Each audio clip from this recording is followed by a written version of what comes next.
Ya, Bismillahirrahmanirrahim. Assalamualaikum warahmatullahi wabarakatuh. Alhamdulillah, wa bihi nasta'in wa ala umuri dunya waddin. Wassalatu wassalamu ala asrofil anbiya'i wal mursalin wa ala alihi wa sahbihi ajma'in amma ba'du. Puji syukur marilah sama-sama kita panjatkan kehadirat Allah Subhanahu wa taala atas segala nikmat dan karunia-Nya kita bisa berkumpul pada malam hari ini dalam kegiatan silaturahim ya, baik itu sama alumni RK atau di luar alumni RK juga. Karena memang insya Allah hari ini kita terbuka ya buat banyak kalangan. Oke, salawat serta salam tak lupa juga kita curahkan dan limpahkan kepada Nabi kita Nabi Muhammad Sallallahu Alaihi Wasallam. Allahumma sholli wa sallim wa barik alaihi. Dan juga untuk sahabatnya, keluarganya dan pengikutnya hingga akhir zaman. Amin ya rabbal alamin. Oke, jadi malam hari ini insya Allah kita akan, saya lebih suka nyebutnya kayak ngobrol-ngobrol ringan aja ya, gitu ya Zam ya. Jadi nanti kita akan lebih banyak sesi tanya jawab ya Zam ya, biar Boleh. lebih biar lebih cair, lebih lebih nggak terlalu berat gitu ya. Nah, Nah, kita ngegosip. jadi sesuai dengan pertanyaan yang barusan, jadi memang akhir-akhir ini emang saya bikin eh, edukasi ya, konten-konten edukasi di Instagram. Yang pertama sebetulnya waktu itu bahasnya awal-awal tentang bank syariah, tentang awareness masyarakat terhadap bank syariah itu sendiri. Karena memang mirisnya kita sebagai negara mayoritas muslim terbesar di dunia gitu ya, yang sebentar lagi ke balap sebenarnya, atau udah balap saya lupa. Itu sayangnya memang penetrasi industri keuangan syariah itu masih sangat jauh ya dibandingkan dengan negara-negara tetangga ataupun negara-negara Timur Tengah.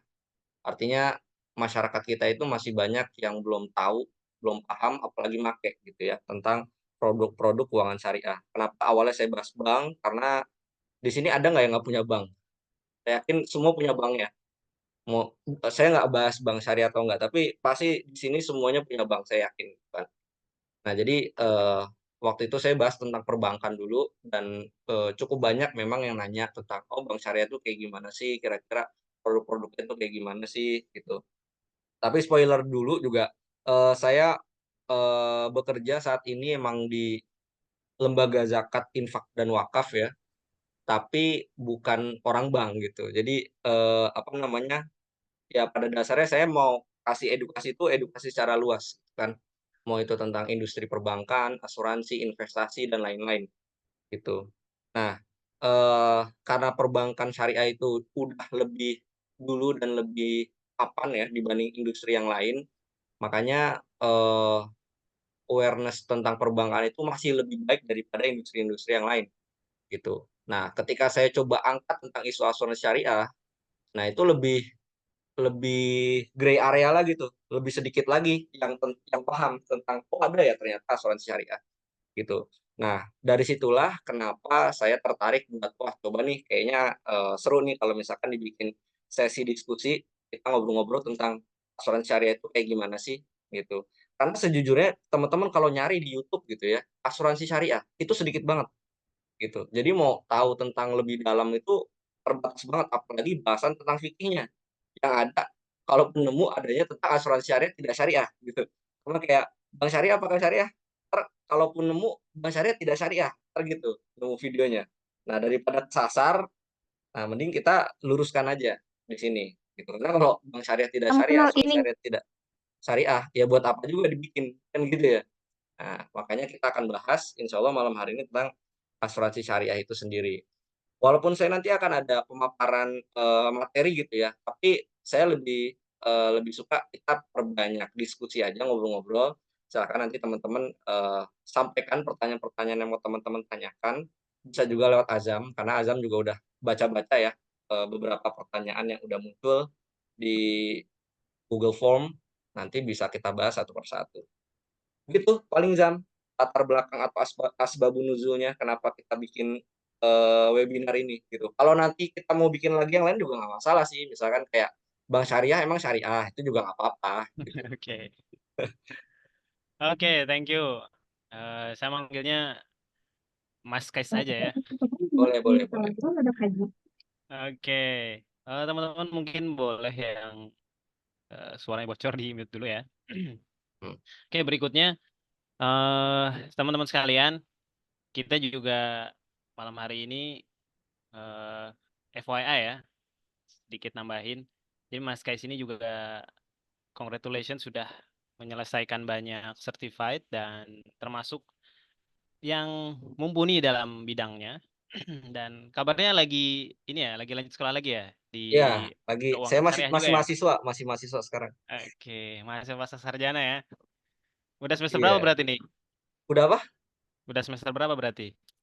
Masuk ke semester 2 Oke, gitu. nah, alhamdulillah. Jadi kajian malam ini insya Allah nggak kaleng-kaleng ya, dengan pakarnya langsung dan apa namanya expert yang sedang semakin mendalami cakupan keilmuannya begitu. Oke, tadi kita udah cerita sedikit tentang kenapa kemudian kita bikin agenda malam hari ini. Nah, tadi kabarnya ada juga sedikit materi yang mau disampaikan ya. Kayaknya kita buka dulu dengan pengantar itu, baru nanti kita lanjut diskusi. Oh gitu. Oke. Soalnya soalnya banyak gosip juga nih gitu kan. Sebelum kita mau masuk ke gosipnya ya kan, ke isu-isunya yang lagi rame, lagi viral ya kan. Kita coba ini dulu apa kasih pengantar dulu kan. Biar lurus tadi. Silakan, Mas Kais. Oke, berarti presentasi dulu nih Zam ya. Yes, betul sekali. Oke, 15 presentasi dulu menit, tapi 20 menit. oke, kita cepetin aja ya presentasinya. Oke. Sambil nanti kalau misalnya ada yang nanya-nanya, saya ngeluarin peluru-peluru dalil belakangan aja ya. Karena andalannya itu tuh. Betul. Kalau kalau ngomongin nggak pakai dalil, ntar bahaya. Jadi dalil tetap harus Oke. keluarin. Kalau ciri khas saya tuh kalau ngejelasin sesuatu tentang finansial, wajib ngeluarin dalil. Kalau ada sebagian orang ngomongin keuangan tuh jangan bawa-bawa dalil dulu. Oh, nggak juga. Kita harus harus tahu boleh nggak bolehnya itu di mana gitu. Ya, Betul. cuman harus baik Sepakat, dalil sepakat. gitu ya. Tapi nanti Iya. saya keluarin dalil belakangan aja. Oke, Oke. oke teman-teman, eh udah muncul ya screen-nya? Ya, oke. Jadi ini yang akan kita bahas tentang asuransi syariah pada malam hari ini. Asuransi syariah, emang syariah? Ada asuransi yang syariah? Seperti itu. Nah, jadi sedikit spoiler, saya sebagai financial planner selain jadi nazir di lembaga zakat, wakaf, dan infak ya, tadi ya BSI Maslahat, di bawahnya Bank Syariah Indonesia. Tapi saya bukan orang banknya, tapi saya orang di yayasan di bawah banknya gitu, yang ngurusin wakaf. Jadi itu pekerjaan utama saya. Tapi sampingannya saya sebagai perencana keuangan atau financial planner. Nah, ini ada beberapa sertifikasi yang perlu saya share juga karena ternyata ada yang nanya juga tuh di Google Form gitu tentang financial planner. Jadi saya punya sebetulnya ada 4, satu nggak saya masukin AWP, ini ada 3 yang saya masukin RFA, RIFA, dan CIS. RFA ini kalau teman-teman pernah dengar CFP, CFP Certified Financial Planner, kurang lebih setara gitu ya. Ini Registered Financial Associates dari IIRFC.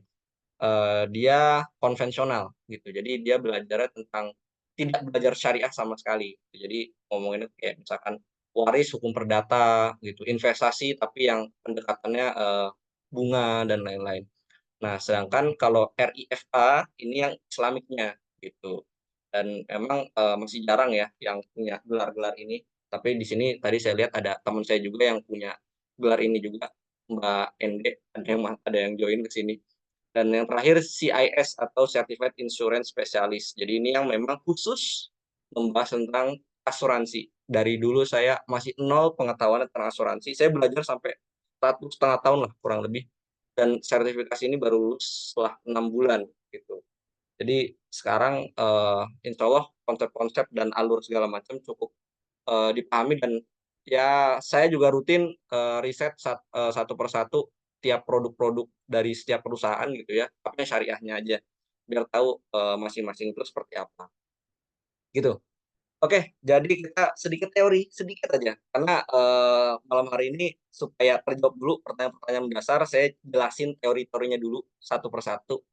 Nah, yang pertama, jadi ternyata ada ya teman-teman, asuransi syariah itu, yang nama lainnya itu takaful, gitu. Jadi kalau disebut bahasa lain dari asuransi syariah atau bahasa Arabnya itu takaful. Nah, tapi sayangnya memang agak anehnya, takaful itu istilah yang merujuk kepada suatu benda gitu ya. tapi ada juga yang menggunakan itu sebagai merek. Jadi agak aneh kayak misalkan kita ngomongin merek, apa namanya, instan namanya mie instan gitu. Kita ngomongin coklat namanya produknya perusahaannya coklat gitu. Jadi ini juga sama, tapi ada juga PT Takaful itu ada gitu ya. Jadi Takaful itu sebetulnya artinya asuransi syariah.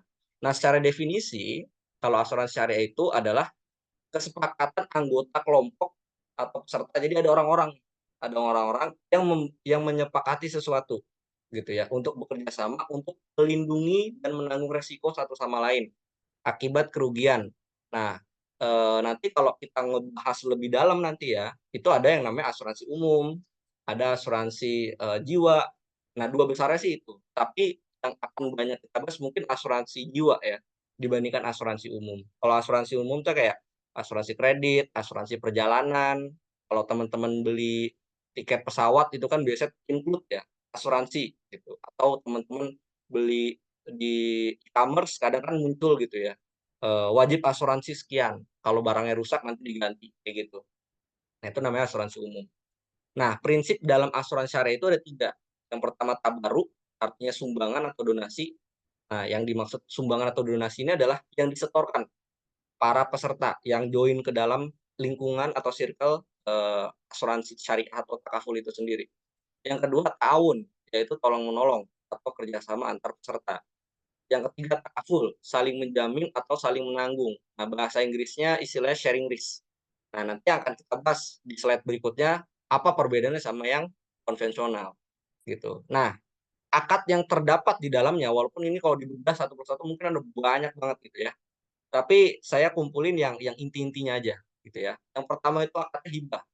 Hibah itu adalah pemberian ya, pemberian secara cuma-cuma. Karena uniknya dalam Islam tuh kasih satu barang ke orang lain itu bisa macam-macam gitu akadnya. Misalkan, misalkan Azam Azam, lagi bersukacita karena anaknya lahiran, terus saya kasih Azam baju baju bayi gitu ya, buat anaknya Azam. Itu namanya apa, Zam? Hibah, Hibah. Yakin hibah? hadiah. Hadiah. Nah, jadi itu namanya hadiah ya, teman-teman.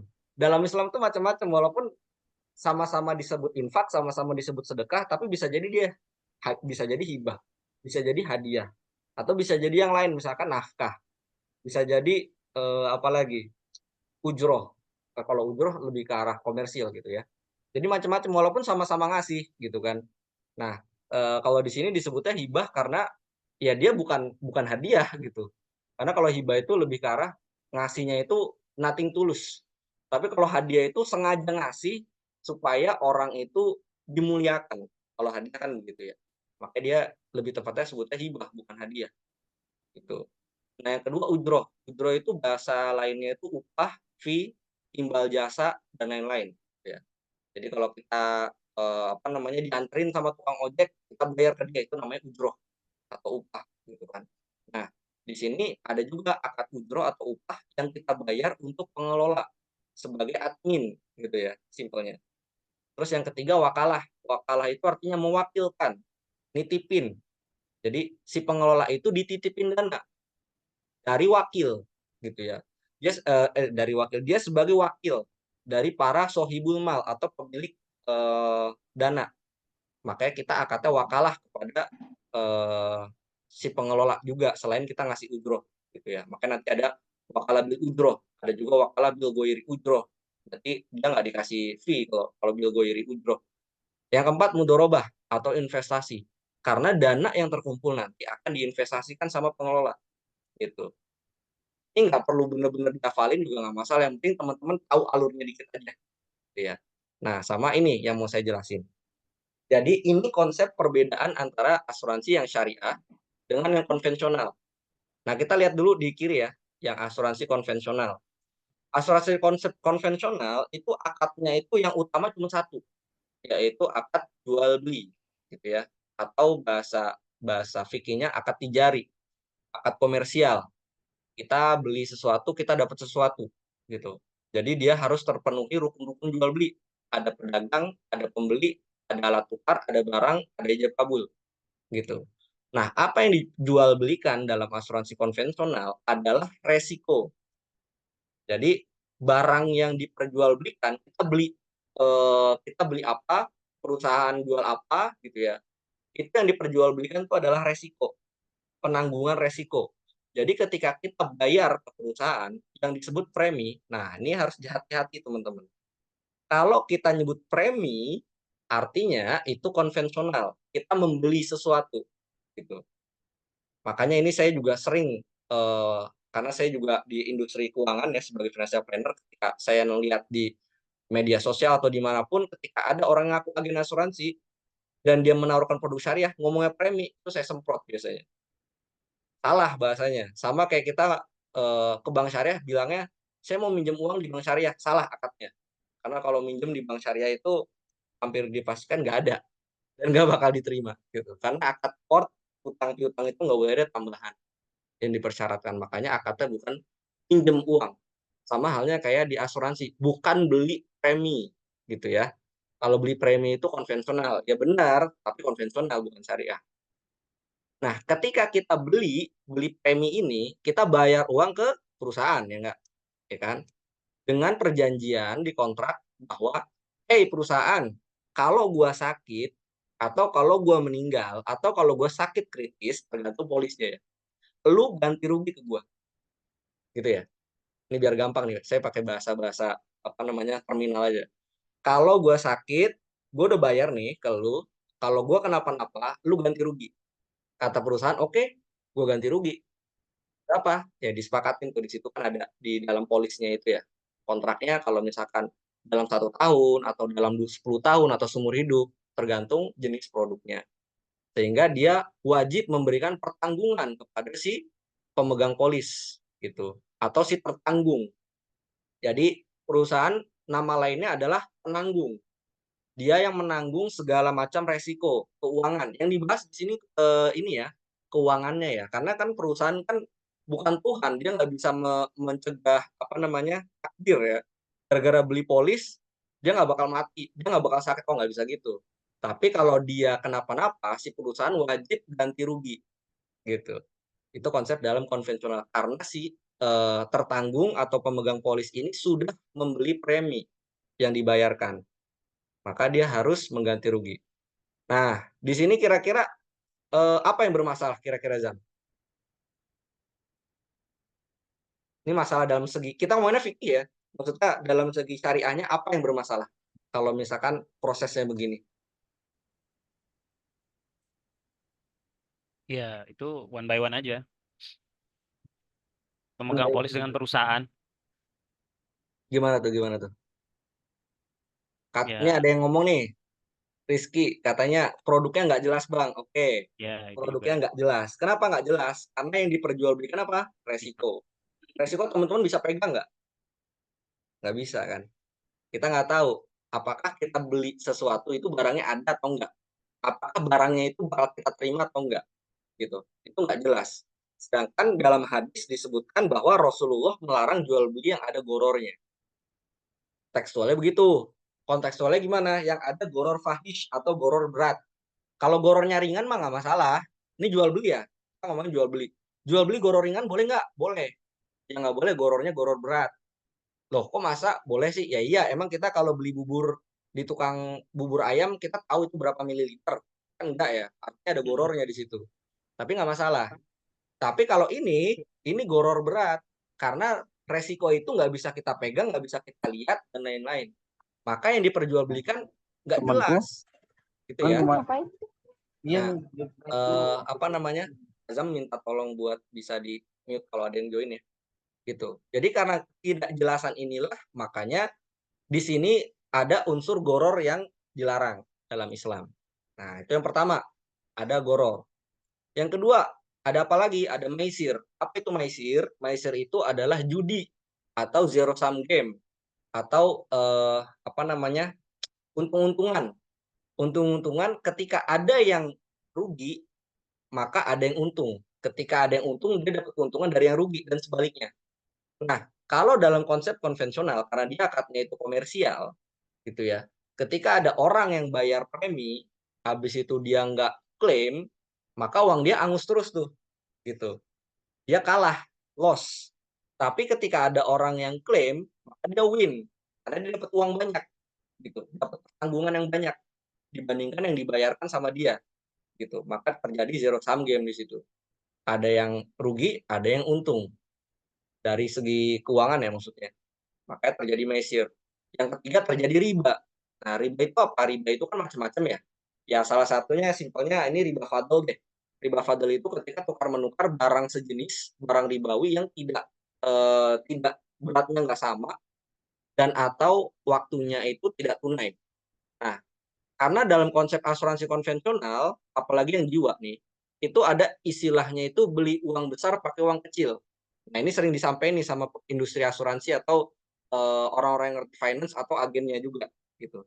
Apalagi kalau agennya syariah atau financial planner syariah, ngomongnya kalau asuransi itu beli uang gede pakai uang kecil, harus disentil gitu. Karena itu namanya riba. Kalau kita beli uang besar pakai uang kecil. Karena nggak boleh dalam Islam. Uang 100.000 itu ditukar sama 100.000. Nggak boleh ditukar sama 90 atau 95.000. Ada spread harganya itu adalah riba. Kecuali kalau kita ngomongin exchange gitu ya, beda currency. Tapi ini kan sama. Kita bayar premi setiap bulan, setiap tahun gitu ya. Kalau misalkan ini contohnya kalau di produk asuransi jiwa ya. Kalau yang dia konsep produknya itu seumur hidup, misalkan dia di dalam klausul kontraknya pada usia ke 80 ketika tertanggung masih hidup atau meninggal, maka dia akan mendapatkan uang pertanggungan 1 miliar gitu. Artinya dia mau hidup mau mati dia pasti dapat 1 miliar, tapi dia cukup bayar misalkan selama periode bayar itu misalkan 10 tahun, dia total bayar 100 juta. 100 juta dia bayar 10 tahun di awal, di akhir dia pasti dapat 1 miliar. Jadi beli 1 miliar pakai 100 juta. Udah uangnya nggak sama nominalnya dan waktunya nggak berbarengan gitu. Karena dalam Islam nggak boleh kalau misalnya kita mau nuker uang 100.000, gue butuh gue butuh receh nih, lu ada nggak apa namanya, gue butuh 20.000, 10.000 dua, gue adanya 100.000, boleh nggak kita tukeran? Gue kasih 100.000-nya, nanti lu kasih dulu 10.000-nya yang dua itu, nanti 80.000-nya belakangan, gitu. Atau besok. Nah itu nggak boleh dalam Islam, karena itu disebutnya riba fadl. Makanya harus sama nominalnya dan saat itu juga kayak gitu. Sedangkan kalau dalam asuransi konvensional beli uang besar pakai uang kecil artinya dia ada ketidaksetaraan nilainya kayak gitu. Cukup paham?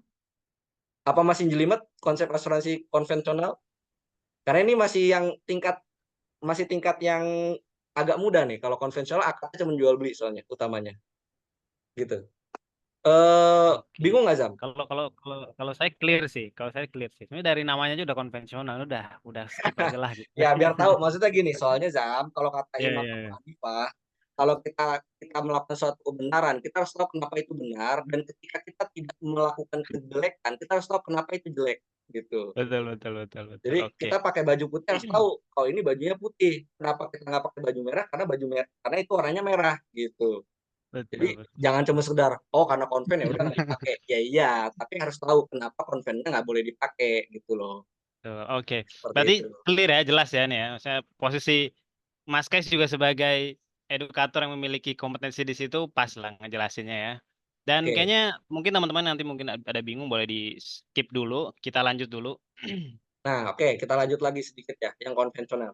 Nah, terus abis itu premi yang dibayarkan kemana? Kan pertanyaannya gitu ya. Kita bayar premi misalkan per bulannya 1 juta.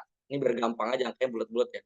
Kita bayar 1 juta per bulan ke perusahaan. Kita beli penanggungan resiko ke mereka, ya kan? 1 jutanya kemana? Maka 1 juta ini akan diakui sebagai pendapatan perusahaan. Ini secara akuntansi sah bahwa ini adalah pendapatan mereka. Maka dalam laporan keuangan mereka disebutnya pendapatan premi gitu. Karena 1 juta yang dibayarkan, semua premi-premi yang dibayarkan para pemegang polis itu akan menjadi pendapatan mereka. Ya, pendapatan ya bukan profit ya. Nah, mereka dapat profit dari mana? Ketika ini terkumpul, misalkan ada terkumpul 1 T gitu ya, dari ribuan para pemegang polis, 1 triliun. Habis itu ada yang klaim berapa? Misalkan yang klaim 500 miliar. Artinya berapa yang dapat yang dia terima? profitnya, ya berarti 500 miliar. 1 T dikurang 500 miliar, gitu. Jadi semakin banyak yang klaim, perusahaan semakin rugi. Bukan rugi ya, maksudnya semakin banyak profitnya yang hilang kalau banyak yang klaim. Sedangkan kalau sedikit yang klaim, maka semakin untung gedenya. Untungnya semakin gede dia. Jadi seperti itu, 100% premi adalah milik perusahaan. Karena kita membayarkan premi itu untuk mendapatkan pertanggungan ketika ada apa-apa. Jadi kayak gitu ya. Oke. Nah, kurang lebih kayak gitu kalau akad di dalam asuransi konvensional. Kita geser ke asuransi syariah. Ini agak jelimet. Oke, asuransi syariah. Asuransi syariah itu kita gampangnya adalah ketika ada kelompok atau kumpulan orang yang bersepakat, kita bikin circle nih, gitu ya. Kita sepakat, ayo kalau misalkan kita rutin setiap pekan atau setiap bulan kita bayar iuran yuk, gitu ya. Iuran buat apa? Kalau nanti salah satu dari kita ada yang kenapa-napa, misalkan disepakatin tuh, khusus kalau ada yang sakit atau ada yang keluarga meninggal, itu kita santunin, gitu. Nah, konsep seperti itulah yang dibawa ke dalam asuransi syariah, gitu. Jadi di sini ada banyak peserta, ya kan? Kalau tadi ada banyak para pemegang polis yang beli asuransi, beli premi. Kalau di sini misalkan ada banyak peserta, ini sebenarnya ada banyak ya. Ini saya cuma contohin satu aja. Ada banyak peserta di sini yang mereka semua sama, bayar ke perusahaan. Bedanya apa? Kalau di sini akad yang terjadi adalah dia memberikan kontribusi, gitu. Kontribusi ke perusahaan, walaupun di dalam kontribusinya ini ada ujroh ya, sebagai biaya admin buat si perusahaan, karena kan dia kan jadi administrator yang ngurusin. Nah, dia bayar kontribusi ke perusahaan, yang mana nanti di dalam sini akan dipisah, ya. Ada yang pertama namanya kas perusahaan, gitu. Ada kas perusahaan. Yang kedua ada lagi yang namanya dana tabaruk. Nah, dana tabaruk inilah kumpulan dari kontribusi-kontribusi yang dibayar para peserta, gitu. Jadi kalau disebut dana tabaruk ini bukan punya perusahaan. Perusahaan itu punya yang ini nih, kas perusahaan. Dia dapatnya dari mana? Ya dari fee yang dibayarin para peserta. Sedangkan kontribusi yang dibayarin itu sebagian masuk ke dalam dana tabaruk atau dana tolong-menolong, dana kebajikan, gitu. Sehingga di dalam dana tabaruk yang terkumpul ini, ketika ada salah satu dari peserta itu ada yang terkena musibah sesuai dengan kesepakatan akad, maka akan dibayarkan klaim dari dana tabaruk, gitu. Sehingga ketika dana tabaruk ini setiap kali ada yang klaim, perusahaan nggak rugi karena dia nggak diotak-atik uangnya, karena dipisah dari awal mana yang masuk ke dalam dana tabaruk, mana yang masuk ke dalam kas perusahaan. Makanya laporan keuangan asuransi syariah itu jauh lebih menjelimet. Ini saya ngejelasin yang dasar ya. Karena kalau di laporan keuangan ntar ada, ini baru dua laporan keuangan. Kalau di laporan keuangan itu ada dana tabaruk, ada kas perusahaan, ada dana investasi, ada dana tanahut. Kita nggak bahas yang dua lagi. Kita bahas yang dana tabaruk sama kas perusahaan aja. Nah, dari dana tabaruk ini untuk membayarkan klaim. Misalkan nih, peserta yang pertama dia kenapa-napa sesuai dengan akad, misalkan sakit atau meninggal, maka kan diberikan santunan. Sumbernya dari mana? Dari dana tabaruk, gitu. Jadi dana tabaruk ini kumpulan uang. Nah, sambil dia terkumpul, si perusahaan mengelola uang itu. Jadi dana tabaruknya ini nggak boleh dibikin mengendap, supaya produktif sama perusahaan diinvestasikan.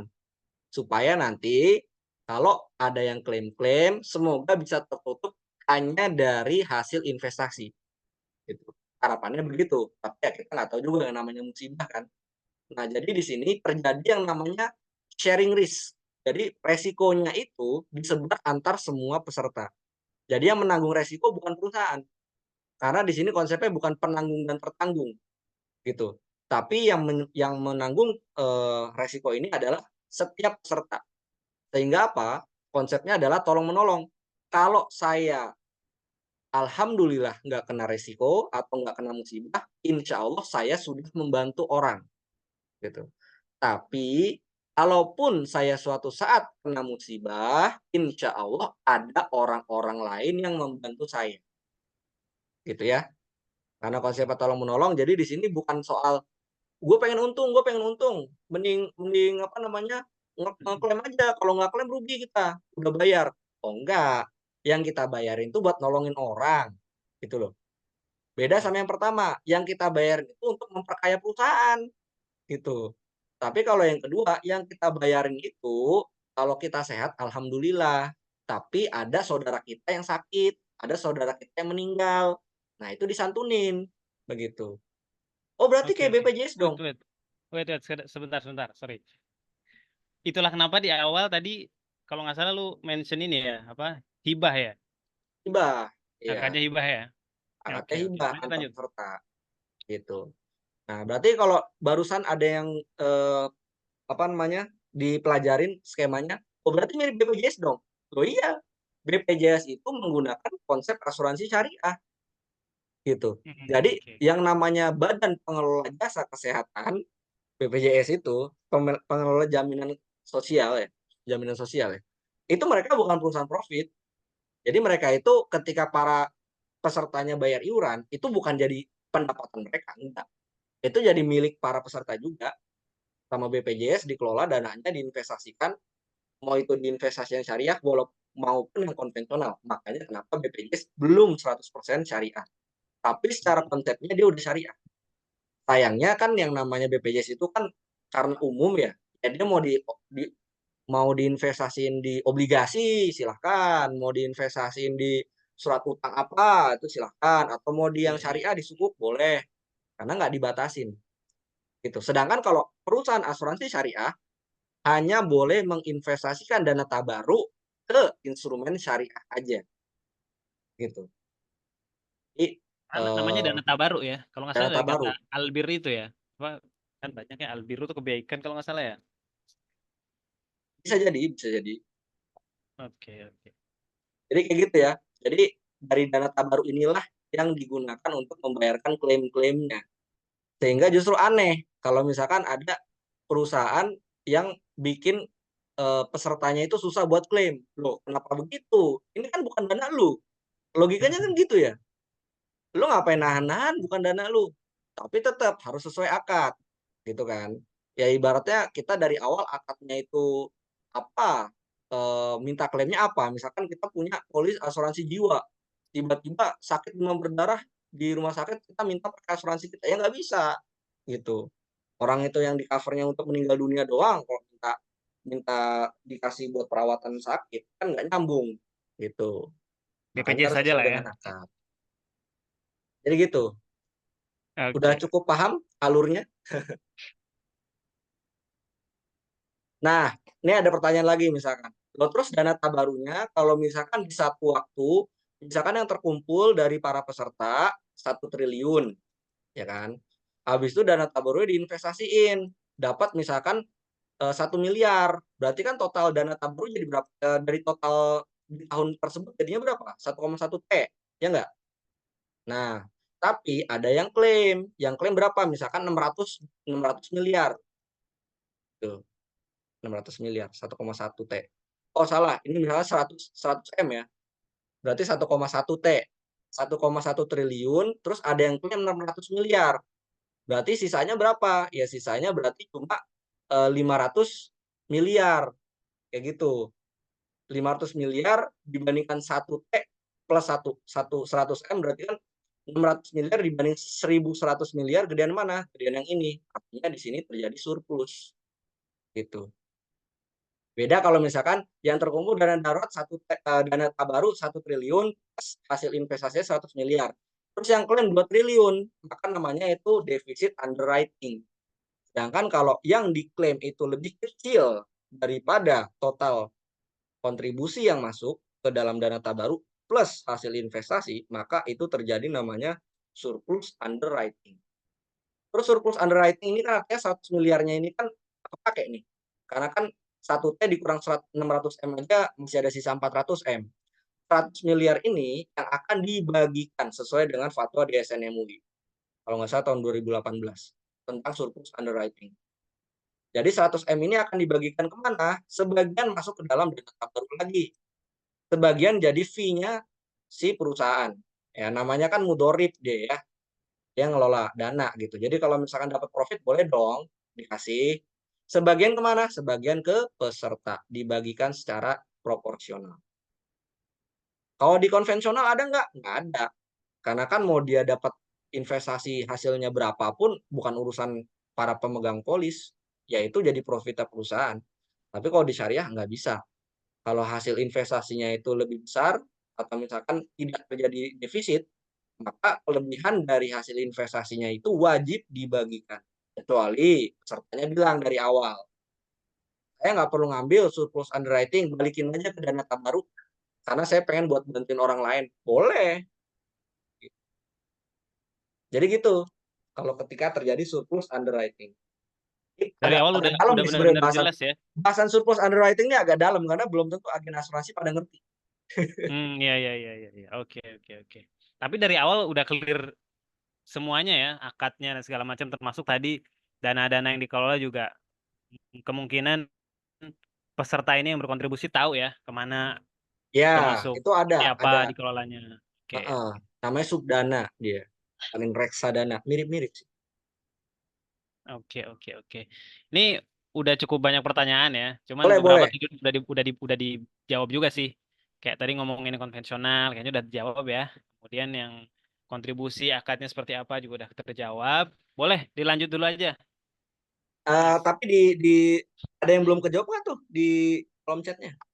Nanti kita lanjut di next slide, kayaknya bisa kejawab nih. Oke, sebenarnya yang alur-alur ini aja sih Zam, karena setelahnya ini peluru-peluru gue tentang dalil-dalil nih. Oke, Gitu. nanti kita bahas lebih jauh. Oke. Atau mau langsung ditanyain dalil gitu. Nih, mana dalilnya belum dikeluarin nih? Ya mengalir aja. Mau ditanyain, tanya jawab aja, tanya jawab. Nanya apa Zam? Tadi ngomongin yang konvensional itu pertama dari Rizky ya. Yang bikin untung perusahaan itu dapat fresh money dari di awal gitu, ketika ada pemegang polis yang bayar. Nah, itu udah jawab kan. Kalau ternyata premi yang dibayar oleh pemegang polis itu ke perusahaan, dia langsung jadi income-nya perusahaan. Gitu kan ya? Ya, Udah betul, kejawab betul. tuh. Yang kedua, ngomongin kontribusi dan santunan itu sebenarnya bisa beda-beda di syariah kan. Nah, itu gimana, kayaknya tadi udah coba dijawab. Bisa jadi karena ada dana baru, kemudian perusahaan juga dapat akad hibah, dan tadi banyak juga akad yang lain, dia sebagai mudorib, itu juga mungkin terjawab. eh Kayaknya kita belum buka sesi langsung tanya jawab ya. Jadi sementara itu dulu. Tadi ada yang nanya juga, cuman kayaknya ditarik. Nah, ini ada di kolom chat nih. Bang, kalau di syariah, hukum komisiannya ada yang beda-beda gak, Bang? Gitu. Ada yang Ini beda-beda kayaknya tuh yang barusan gimana juga tuh? deh. Maksudnya ada yang beda-beda gimana tuh? Eh itu tadi yang kayaknya atau nanti kita coba clearkan ya. Komisi. Kalau komisi itu berarti kan apa tuh tadi? Dana tabarunya mungkin itu ya? Oke, langsung bahas Atau komisi ya. Mau hmm, ditanya tentang komisi. Oke, gini. Jadi perusahaan asuransi atau asuransi syariah ataupun konvensional itu memang agak berbeda dengan industri-industri yang lain. Contoh bank. Kita kalau mau buka Azam punya bank apa? Misalkan BSI. BSI bukanya tahun berapa, Zam? ada. Gua buka tahun 2020. Dari 2020. Berarti existing Itu dari pun BSM atau BNI iya Syariah ya. 2020. Dari bank sebelumnya ya berarti. Dari BSM, BSM. BSM. Waktu bikin BSM bikinnya gimana? Ya bikin aja. Datang ke Cuman kantor bank gitu ya. iya, datang kantor bank, dan gue ingetnya tuh pakai akad wadiah aja udah selesai. Hadiah. Oke. Kalau kita mau buka rekening bank, kita datang ke kantor bank. Tapi kalau kita mau buka polis asuransi, kebanyakan, walaupun nggak semua ya, kebanyakan lewat mana? Lewat yang namanya tenaga pemasar.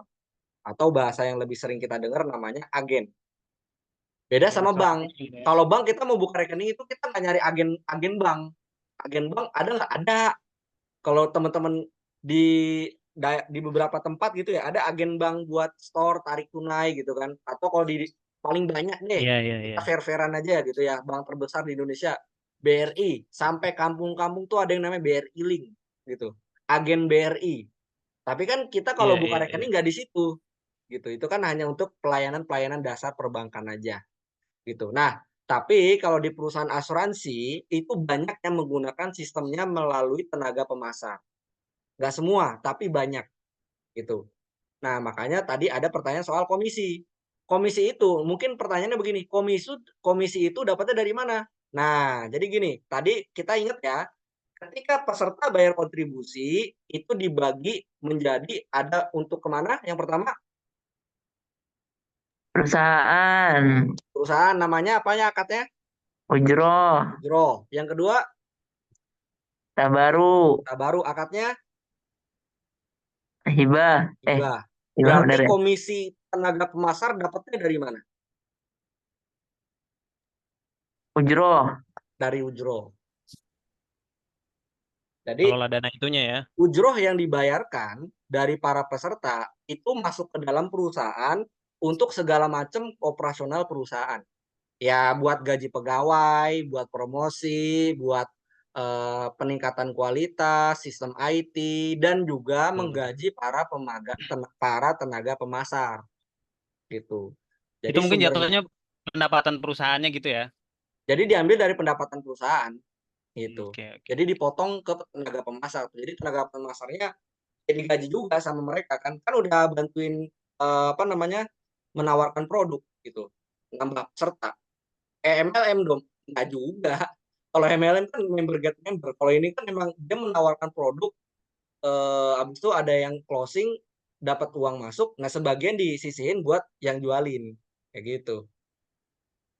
Jadi dapatnya dari situ ya. Kalau pertanyaan beda-beda, ya beda-beda juga tergantung dia bisa dapetin peserta yang bayarnya berapa iurannya.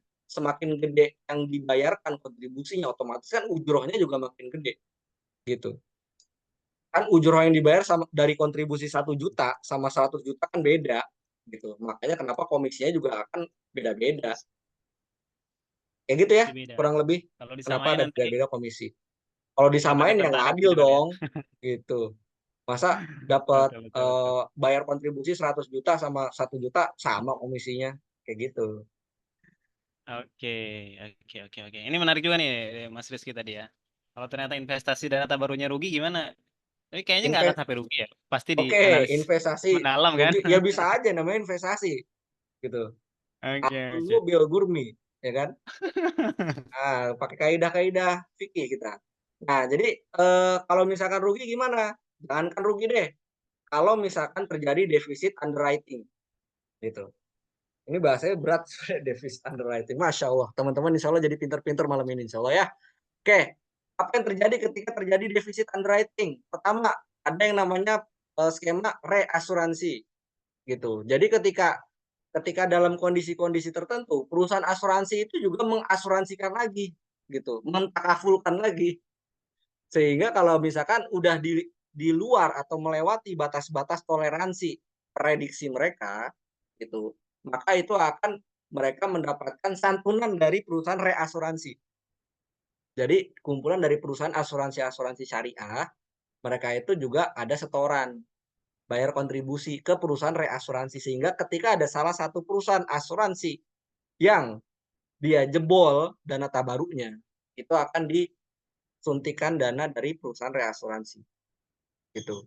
Itu yang pertama, dari perusahaan dari reasuransi. Yang kedua dari mana? Dari dananya si perusahaan. Loh, kok bisa? Bisa. Ada 2 skema. Yang pertama, yang pada umumnya itu adalah akad qard. Ada yang pernah dengar? Artinya apa, Zam? Qard? Kasih kayak macam hibah juga, cuman apa namanya, nggak perlu ada, harus balik gitu, harus balik, tapi nggak perlu Harus ada. balik. Kalau qard Ya, harus balik ya. Beda sama qardul hasan. Ini ya. bahasa lapangan. Tapi pada dasarnya Tapi sama-sama bukan pinjaman kan sebetulnya kan. qard pada dasarnya pinjaman gitu. Cuman nggak ada bunga segala macam kan, dia Ya yang nggak penting boleh. balik. Ini kita ngomongin syariah. Nah, karena pada Oke. dasarnya kullu qardin jarum manfaat fahuwa riba gitu. Iya. Kalau misalkan bersyarat, maka dia jadi riba. Makanya qard yang diberikan perusahaan untuk dipakai dana tabaruk buat apa? Buat bayarin klaim. Jadi kalau misalkan dana tabaruknya itu kekurangan, terjadi defisit underwriting, itu biasanya perusahaan akan suntik dana.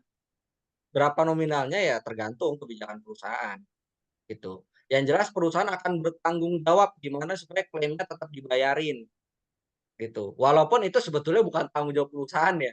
Karena kan dana tabaruk itu. Kayak kalau dana tabaruknya defisit, ya udah mau gimana. Tapi perusahaan kan ya masa jadi minus gitu ya. Jadi nggak dibayarin klaimnya, yang ada bahaya nanti. Nanti malah jadi masalah ya kan. Akhirnya sama perusahaan dikasihlah pinjaman. Pinjaman yang tidak boleh ada bunganya.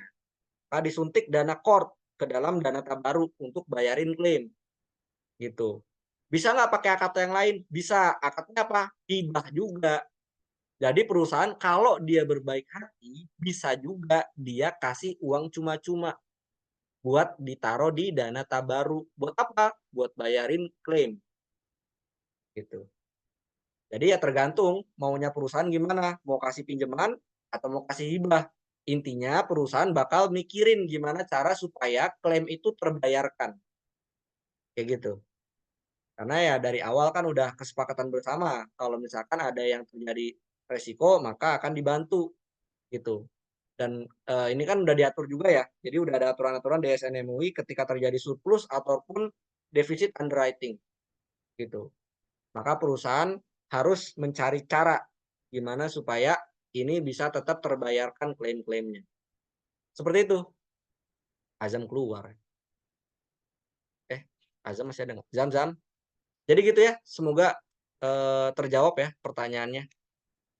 Kalau misalkan terjadi defisit itu seperti apa? Kalau ini saya ngomongnya agak jauh ya. Kalau misalkan kalau tadi kan pertanyaan sebetulnya investasinya kalau minus gimana? Ya berarti kalau minus ya otomatis tergantung rasio klaimnya gimana. Kalau klaimnya tetap lebih besar daripada kontribusi yang masuk, ya terjadi defisit juga. Gitu. Jadi dana tabaruk itu ya idealnya jangan sampai defisit. Makanya kenapa kalau kita mau daftar polis ke perusahaan asuransi syariah, itu ada yang namanya screening dulu di awal. Proses underwriting, apakah peserta tersebut layak atau enggak.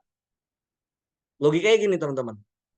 Ada orang udah punya sakit jantung, serangan jantung, ngerokok, sama dia punya riwayat stroke. Terus dia mikir, saya kalau berobat sendiri mahal. Pakai BPJS, ngantrinya bikin tambah jantungan. Saya pengen dibayarin sama perusahaan asuransi. Coba daftar dia ke perusahaan asuransi. Kira-kira diterima nggak? Kebayang. Enggak bang, enggak. Coba Azam, misalkan Azam jadi peserta nih, udah join. Udah jadi peserta di salah satu perusahaan asuransi. Habis itu ada calon peserta lain yang mau join, tapi dia udah punya riwayat jantung, punya riwayat stroke, dengan tujuan dia pengen dibayarin pas dia sakit. Kira-kira Azam rela nggak ada peserta yang begitu? Ya kalau tahu nggak akan rela. Kenapa? Beresiko. Karena kalau misalkan dia join, yang ada nanti bisa-bisa dana tabarunya kepake banyak sama dia. Tuh. Nggak Dari fair. awal juga dia niatnya udah lain. Nah, makanya kalau misalkan supaya fair, idealnya ketika seseorang itu daftar polis ke perusahaan asuransi syariah, itu sebaiknya udah dalam kondisi sehat. Supaya fair, kita semua sehat. Jadi ketika ada salah satu di antara kita yang sakit, ya udah kita bantu gitu. Tapi kalau orang udah Betul. sakit dari awal, pengen join, yang ada jadi beban, ya nggak? Yes. Gitu. Kebayang. Makanya kenapa ada proses seleksi. Nggak semua orang bisa punya asuransi swasta. Gitu. Karena kalau misalkan dia diterima, setiap orang yang daftar diterima, wah tuh rasio klaimnya bisa gede banget. Yang ada dana tabarunya minus terus. Kan gitu. Jadi gitu ya, kebayang ya teman-teman kenapa, kok bisa-bisa nggak diterima sih? Kok ini diterima yang ini enggak? Ya tergantung kondisinya. Gitu. Klaim Iya. apakah semua Termasuk diterima? Belum tentu. Baik lagi sesuai akad. Karena dalam syariah itu penting banget akad. Jangan sampai kita salah kita udah lihat tuh akadnya seperti itu. Kalau misalkan kita melanggar akad, kita nuntut ya nggak bisa. Contoh, asuransi jiwa itu harus diklaim sebelum 3 bulan. Lewat dari 3 bulan, maka dia kemungkinan besar akan ditolak klaimnya. Loh ini ada orang meninggalnya 10 tahun lalu, baru diajuin sama ahli warisnya. Perusahaan, suami saya meninggal 10 tahun lalu, kok nggak dibayarin klaimnya? Jadi cek sama perusahaan, ibu kok baru klaimnya sekarang? Ya saya baru tahu kalau suami saya punya polis ini, tapi di akad tertera di situ maksimal 3 bulan. Kira-kira bisa nggak dia? Ya nggak bisa dong. Dia melanggar akad. Akadnya 3 bulan. Udah 10 tahun dia baru mau klaim. Kalaupun itu diterima klaimnya sama perusahaan, itu baik banget perusahaan. Gitu. Iya. Jadi kita harus Kebayang. perhatikan klaim akadnya. Itu ya. Benar-benar. Termasuk kalau nggak salah bukan sebelum ya, pas kita daftar asuransi syariah itu kan harus mencantumkan juga ya ahli waris segala macam. Oh ya, jelas kalau itu konvensional ataupun syariah ya. Kalau di asuransi jiwa ditulis Betul. siapa ahli warisnya. Ahli waris itu ada istilahnya dalam dunia asuransi namanya insurable interest. Jadi nggak bisa tuh penerimanya itu adalah sahabat kita. Saya dari kecil sampai kuliah bareng terus. Saya udah nikah aja rumahnya sebelahan. Saya pengen dia jadi penerima ahli waris. Oh nggak bisa. Jadi harus ada keterikatan darah. Ayah, ibu, kakak, adik, anak, istri. Nah itu bisa. Tapi kalau di luar itu nggak bisa. Gitu. Oke. Terjawab ya tadi ya, ngomongin soal komisi, terus juga kalau investasinya nggak lancar, dan pasti dari awal juga perusahaan udah menganalisis dengan baik ya, termasuk juga seketat tadi gitu, kalau mereka mau nerima peserta untuk di polis asuransinya. Oke, ada yang nanya Eh, nih ngomongin soal defisit underwriting, cuman nih kayaknya boleh silakan mau dijawab enggak juga, bahasanya udah mulai mendalam. defisit underwriting. Oke, defisit underwriting kurang lebih tadi kita udah bahas secara umumnya ya. Sekalian yang surplusnya, sekalian yang surplusnya. Jadi Kalau underwriting itu surplus, apa? jadi Gimana intinya maksudnya? kalau defisit adalah ketika rasio klaim itu lebih besar daripada kontribusi yang masuk di tahun tersebut plus hasil investasi. Gitu. Oke. Tapi Iya, kalau iya, surplus iya. artinya kontribusi plus hasil investasi itu lebih besar daripada rasio klaim. Gitu. Jadi Oke. kalau Oke, terjadi surplus terjawab. underwriting, hasil investasinya itu akan dibagikan sesuai porsi. Di dalam akad ada tertera berapa persen gitu. Berapa yang ke dana baru, berapa yang ke peserta, berapa yang ke perusahaan. Tapi kalau defisit, maka terjadinya tadi bisa pertama-tama dia kemungkinan besar akan disantuni oleh perusahaan reasuransi syariah untuk membayarkan beberapa klaimnya. Nggak semua. Dan sebagian lagi nanti akan disuntik dana court atau hibah dari perusahaan. Gitu. Iya, iya, iya, Dan iya. itu Ada pernah portnya ya. terjadi juga karena 2023 asuransi syariah yang saya baca ya laporan keuangannya itu rata-rata defisit underwriting teman. Karena apa? Kenaikan inflasi biaya kesehatan 2023 itu tinggi banget. Makanya banyak asuransi kesehatan swasta itu pada repricing, harganya naiknya gila-gilaan. Bahkan bisa sampai 30%. Gitu. Itulah yang menyebabkan Oke. defisit underwriting di tahun 2023. Makanya 2023. mungkin sekarang akan makin ketat nih buat seleksi asuransi kesehatan gitu. Supaya nggak terjadi lagi orang baru daftar, nggak lama sakit, bayar klaim gitu. Jadi supaya benar-benar orang yang terdaftar jadi peserta itu sesuai dengan ketentuan atau kriteria. Jadi gitu teman-teman. Makanya kenapa yang jadi andalan agen-agen asuransi ketika nawarin produk apa? Bikinlah ketika sehat gitu. Supaya apa? Supaya murah. Kalau nanti bikinnya ntar mahal. Bisa iya bisa enggak itu jawabannya. Karena Iya, iya. kita harus lihat dari banyak sisi gitu ya. Dikatakan lebih sehat, lebih murah, iya juga. Dikatakan lebih murah, bisa juga enggak juga gitu. Lebih murah kalau misalkan emang kita saat ini sehat, habis itu kita punya, ketika kita udah sakit, ya udah kita nggak perlu bayar lebih mahal. Tapi kalau kita udah sakit duluan, misalkan kita nunda nih, terus kita keburu sakit, ada riwayat penyakit kronis, terus kita daftar, bisa jadi keterima, tapi biaya kontribusinya bisa jadi mahal banget, gitu. Jadi gitu teman-teman. Oke, oke. Dia bagian dari manajemen resiko perusahaannya. Ya, ya, orang udah penyakitan kalau misalkan diterima otomatis resikonya makin gede, kan gitu. Resiko dia akan mengklaim, ngajuin klaim. Jadi gitu teman-teman. Oke, saya masukin ke Oke. slide sebelahnya ya. Biar nanti habis ini kita langsung, saya lebih suka tanya jawabnya itu langsung nanya gitu. Langsung open mic tanya. Kalau perlu konfrontasi saya gitu. Kalau saya ada salah, antum salah ditahzir aja langsung nggak apa-apa. Boleh. Oke, pertama konsep tolong menolong ini Oke. dalam asuransi syariah itu terinspirasi dari kisah zaman Rasul. Jadi ada yang namanya klan atau apa bahasanya ya, kabilah Al-Asy'ari atau Asy'ariyin. Salah satu sahabatnya itu yang terkenal namanya Abu Musa Al-Asy'ari gitu. Nah, ini kelompok Al-Asy'ari atau Asy'ariyin itu punya kebiasaan. Nah, ini di hadis muttafaqun alaih nih ya, Bukhari Muslim. Perlu baca Arabnya nggak usah ya, udah jam segini soalnya. Sesungguhnya keluarga suku Al-Asy'ari jika perbekalan makanan Kebiasaan juga ya. apa? Yang buta itu berbagi. Agak putus-putus, Zam. Oke, nanti aja. Oke, tak kalah berperang atau jumlah makanan sanak keluarga mereka menipis di Madinah, mereka akan mengumpulkan apa yang mereka miliki dalam sepotong pakaian atau kain, kemudian mereka membaginya di antara mereka dalam sebuah bejana secara sama rata. Maka mereka adalah bagian dariku dan aku adalah bagian dari mereka. Jadi terinspirasi dari konsep tolong menolong yang mana setiap anggota itu menyetorkan apa yang dia punya gitu. Menyetorkan apa yang dia punya, setelah nanti terkumpul akan dibagikan lagi kepada mereka gitu.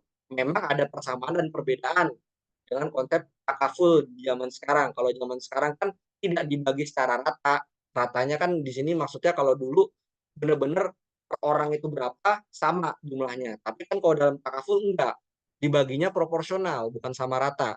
Kayak gitu, sesuai dengan akad masing-masing. Tapi konsep tolong menolong di sini yang mana kita mengumpulkan harta sama-sama untuk kita-kita juga itu terinspirasi dari kisah ini gitu. Nah, apakah kalau pertanyaannya, apakah asuransi syariah dalam Islam itu menyalahi takdir? Jawabannya enggak juga. Karena dalam asuransi syariah, kita itu tolong-menolong satu sama lain dalam menghadapi resiko. Bukan dalam menolak takdir. Yang namanya meninggal itu pasti, teman-teman. Tapi ketika terjadi suatu resiko namanya meninggal dunia, lantas kita berbuat apa? Itu pertanyaannya. Kita mau ngapain untuk menghadapi kematian? Kita cari perbekalan akhirat? Ya, betul. Untuk keluarga kita mikirin nggak? Gitu. Jangan kita cuma mikirin yang penting kita akhirat bekalnya cukup, tapi bekal kehidupan keluarga kita nggak kita pikirin. Gitu. Makanya salah satu bentuk usaha kita, bentuk ikhtiar kita adalah bisa dengan saling tolong menolong dengan konsep takaful ini. Dengan menjalani proses ta'awun satu sama lain, maka kita sebetulnya adalah ikhtiar untuk menghadapi resiko. Nah, ini ya hadis tentang bahwa kita perlu yang namanya usaha dulu. Dulu kan ada apa namanya sahabat, para sahabat ini habis itu di masjid dia ketemu sama Rasul. Dia bawa unta tuh, bawa kendaraan. Habis itu sama Rasul ditanya, untanya udah diikat belum? Oh enggak, kita nggak usah ngikat untanya. Tawakal aja sama Allah, dia nggak bakal kabur ya Rasul. Gitu. Tapi sama Rasul malah sebaliknya, ikatlah untamu dan bertawakallah. Jadi sebelum bertawakal kita berusaha dulu. Gitu. Jadi sesimpel masalah Rasul itu memerintahkan sahabat ngikat unta, itu maknanya tuh luas banget teman-teman. Gitu. Di sini tuh membuktikan bahwa jangan lupa kita tuh usahain dulu sebaik mungkin, baru sisanya kita serahkan pada Allah. Jangan kita nggak ada usaha sama sekali, ya udah, saya tawakal aja. Kamu udah nyiapin bekal belum buat keluarga kamu? Udah, pokoknya saya menyiapkan mereka menjadi keluarga yang soleh dan soleha. Saya nggak perlu nyiapin uang kalau saya meninggal, pokoknya Allah akan jaga keluarga saya. Nah, kalau kayak gitu yang ada apa? Ya nanti jadinya malah seperti ini. Kata Rasul, jangan sampai kita meninggalkan mereka dalam keadaan miskin sehingga mereka terpaksa minta-minta kepada sesama manusia. Ternyata sama Rasul itu diperintahkan sesungguhnya jika kamu meninggalkan ahli warismu kaya itu lebih baik gitu daripada mereka itu nggak ditinggalin apa-apa terus mereka malah minta-minta. Ini kenapa ada hadis kayak gini karena ada sahabat namanya Sa'ad bin Abi Waqqas. Dia punya anak perempuan doang satu. Terus dia bilang, anak saya cuma satu perempuan, saya mau meninggal nih. Kalau saya meninggal nanti gimana ya? Saya mau sedekain deh semuanya harta saya gitu. Sama Rasul nggak boleh. Intinya Rasul tuh ngajarin, udah itu pokoknya kamu pastiin ahli warismu itu mendapatkan yang cukup gitu. Jangan sampai semuanya dihabisin terus ahli warisnya nggak dapat apa-apa. Karena kalau nggak dapat apa-apa, khawatirnya mereka jadi miskin, mereka jadi minta-minta. Makanya Rasul bilang, pokoknya diutamain dulu ahli waris. Seenggaknya jadikan mereka kaya, jangan sampai mereka miskin. Kayak gitu. Nah, sama ternyata dalam Al-Quran itu Allah itu memerintahkan di Al-Baqarah ayat 240. Dan orang-orang yang akan mati di antara kamu dan meninggalkan istri-istri, hendaklah membuat wasiat untuk istri-istrinya, yaitu nafkah sampai setahun tanpa mengeluarkannya dari rumah. Tetapi jika mereka keluar sendiri, maka tidak ada dosa bagimu mengenai apa yang mereka lakukan terhadap diri mereka sendiri dalam hal-hal yang baik. Allah Maha Perkasa, Maha Bijaksana. Al-Baqarah ayat 240. Yang perlu saya sampaikan dulu, ini sebetulnya ayatnya udah dinasah gitu ya. Jadi ini menceritakan tentang membahas tentang iddah, yang pertama tentang iddah sama tentang wasiat. Tapi karena ada ayat tentang waris dan ayat tentang iddah, maka ada hukum yang lebih terbaru. Tapi kita bisa mengambil hikmah dari ayat ini bahwa setidaknya kalau kita meninggal, ini buat laki-laki ya, yang udah punya tanggungan, punya anak istri, seenggaknya kita bisa memastikan mereka itu cukup hidupnya 1 tahun ke depan, minimal gitu. Ini kalau kita mengambil intisari atau pelajaran dari Al-Quran. Karena Allah bilangnya 1 tahun. Tanpa bahkan mereka harus kerja. Kan di sini sebutnya tanpa harus keluar rumah gitu ya. Walaupun di sini konteksnya itu maksudnya itu ngebahasnya iddah kalau yang ini. Tapi kita bisa ambil pelajaran bahwa tanpa kerja pun anak dan istri kita itu masih cukup untuk 1 tahun ke depan. Bisa nggak? Gitu. Ya kita harus mikirin itu sebagai kepala keluarga. Harus nyiapin itu. Karena bekal untuk keluarga kita ketika kita tinggalin itu bukan cuma bekal iman, tapi bekal harta juga. Karena di hadis yang lain juga disebutin, lebih baik, bukan di hadis, di Al-Quran ya. Ya kita itu diperintahkan untuk meninggalkan ahli waris kita itu dalam keadaan kuat, bukan dalam keadaan lemah. Baik itu lemah secara iman maupun lemah secara harta. Tuh. Jadi teman-teman, dalam Islam itu tidak mengajarkan kita anti dengan harta, enggak gitu. Kita itu kalau mau kaya ya boleh, Islam itu nggak ngelarang kita jadi kaya gitu kan. Dan kita juga diperintahkan buat meninggalkan ahli waris kita dalam keadaan kuat. Kalaupun enggak minimal banget cukuplah gitu. Ini kalau kita ngomongin dari ayat ini doang. Kalau kita mau bahas finansial tentang financial planning yang secara syariah, itu bahkan kenapa nanti ini akan nyambung sama takaful, itu konsep perhitungan santunan asuransi untuk meninggal dunia biasanya ditentukan juga untuk dengan pendekatan sampai anak atau istri kita itu bisa mandiri gitu. Bisa mandiri. Misalkan anak kita umurnya 1 tahun, sampai dia lulus kuliah bisa dapat kerja butuh berapa tahun lagi. Maka biaya hidup itulah yang harus di-cover, diproteksi dengan asuransi jiwa syariah. Kenapa harus pakai asuransi? Boleh nggak pakai yang lain? Boleh. Asuransi itu bukan satu-satunya jalan, teman-teman. Banyak jalan menuju Mekah, gitu ya. Tapi pertanyaannya, kita punya tabungan nggak? Sampai anak kita lulus kuliah. Gitu. Ada Azam nggak di sini? Azam ada?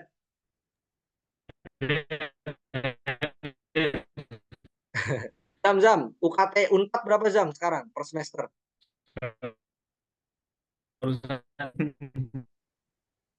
Berapa UKT-nya di Unpad? Tergantung. Rata-rata deh. Di Standarnya jurusan 7 juta. NT berapa deh UKT-nya? Standarnya 7 juta. 7 juta kali 8 semester berapa tuh? 7 kali 8, 56 ya? juta di ekonomi pembangunan.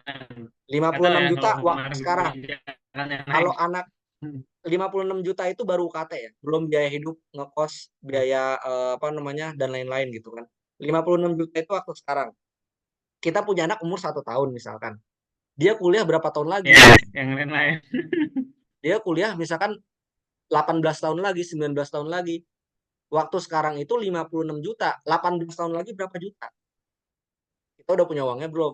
Itu baru UKT, belum biaya hidup, belum uang makan, belum buat biaya hidup istri kita sehari-hari, belum buat kontrakan. Kalau kita punya cicilan rumah, berapa cicilan rumah sampai lunasnya? Dan seterusnya dan seterusnya. Kalau kita bisa ngumpulin itu pakai tabungan, silahkan.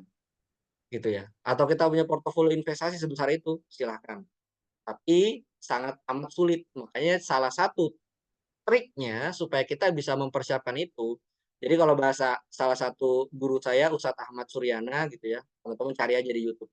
Banyak tuh, video-video bagus banget. Itu salah satu trik buat bisa mengumpulkan warisan gitu ya. Kita bisa mewarisi uang banyak ke anak-anak kita itu dengan asuransi jiwa gitu. Kalau saya di Nazir Wakaf ya, karena saya juga ngurusin tentang wakaf asuransi. Itu juga sama. Teman-teman itu kalau mau wakaf, tapi ini Bapak agak jauh sebenarnya.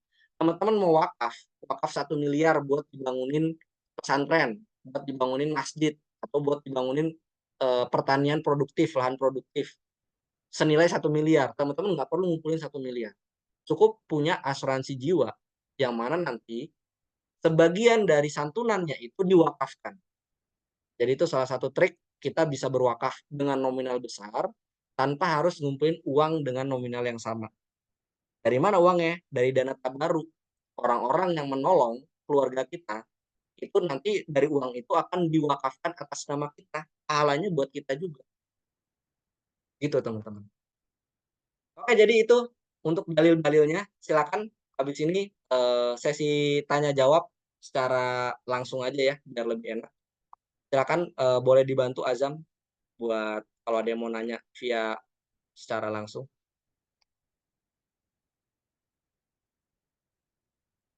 Halo Azam, ada masalah kah? Kalau Azam lagi keluar. Wah, lagi errornya. Ada Gina nggak? Kalau nggak ada Gina, Rizky ada Rizky. Rizky, Adil. Ya, Bang. boleh bantu backup Azam nggak Ki? Buat bawain sesi tanya jawab secara langsung. Oke, siap. Eh. Oke, saya nuhun pisan Bang Kais yang sudah menyampaikan materinya ya. Nah, mohon maaf teman-teman semua, izin untuk menggantikan Saudara Azam. Jadi kondisi sinyalnya sedang tidak memungkinkan. Oke, langsung saja kita lanjut ke sesi tanya jawab langsung. Sebenarnya ini ada beberapa pertanyaan yang mungkin bisa dibahas sih Bang. Nah, tapi mungkin biar lebih enak, teman-teman bisa langsung on mic ya. Mulai misalnya dari Ilham Bagja, Mas Dimas, Mbak Nita Wakan, atau Nurul Hasanah, Raka Iqbal. Monggo, ada Yang nggak resen yang dulu mau? kayaknya Ki. Oh, itu ada yang duluan ya, Resan ya. Muhammad Faiz Alam Putra, tafadhol Mas Faiz, boleh langsung di on mic. Nah, Halo, nama saya Pak Is dari jurusan Ekonomi Islam Universitas Indonesia.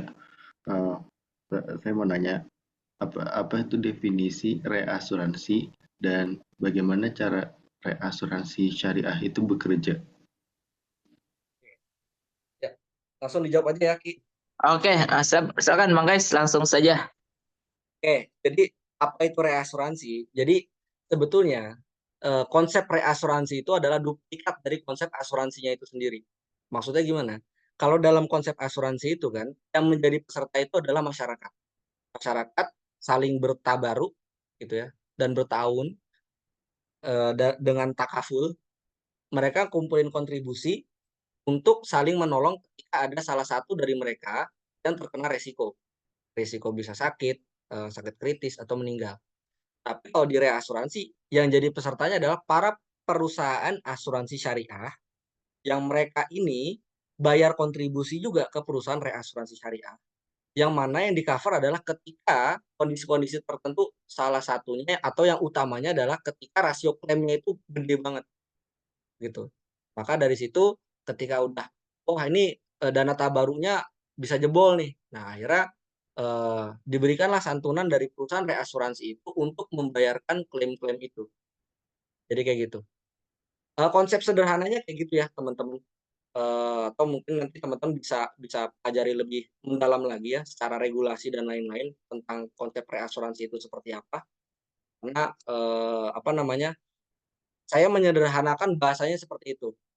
Jadi perusahaan asuransi yang sebagai peserta, reasuransinya itulah yang menjadi perusahaan asuransinya. Kalau misalkan kita apa namanya, kiaskan kayak di perusahaan asuransi syariah biasa. Jadi kurang Oh, lebih kayak gitu ya. Semoga oke, terjawab. terima kasih Mas Kais. Semoga menjawab ya Mas Faiz ya. Jadi sebenarnya kayak duplikasi konsep aja gitu ya Bang ya. Cuma bedanya Ya, skupnya lebih si peserta ini adalah perusahaan asuransi syariahnya. ya. Gitu. Nah, jadi ini sedikit saya tambahin lagi. Jadi ada yang namanya AASI ya teman-teman. Asosiasi Asosiasi Asuransi Syariah Indonesia. Nah, itu lupa. Nah, jadi di sini ada yang namanya anggota-anggotanya dari asuransi yang full syariah, maksudnya dia udah PT sendiri, ada juga yang masih unit usaha, ada juga reasuransi.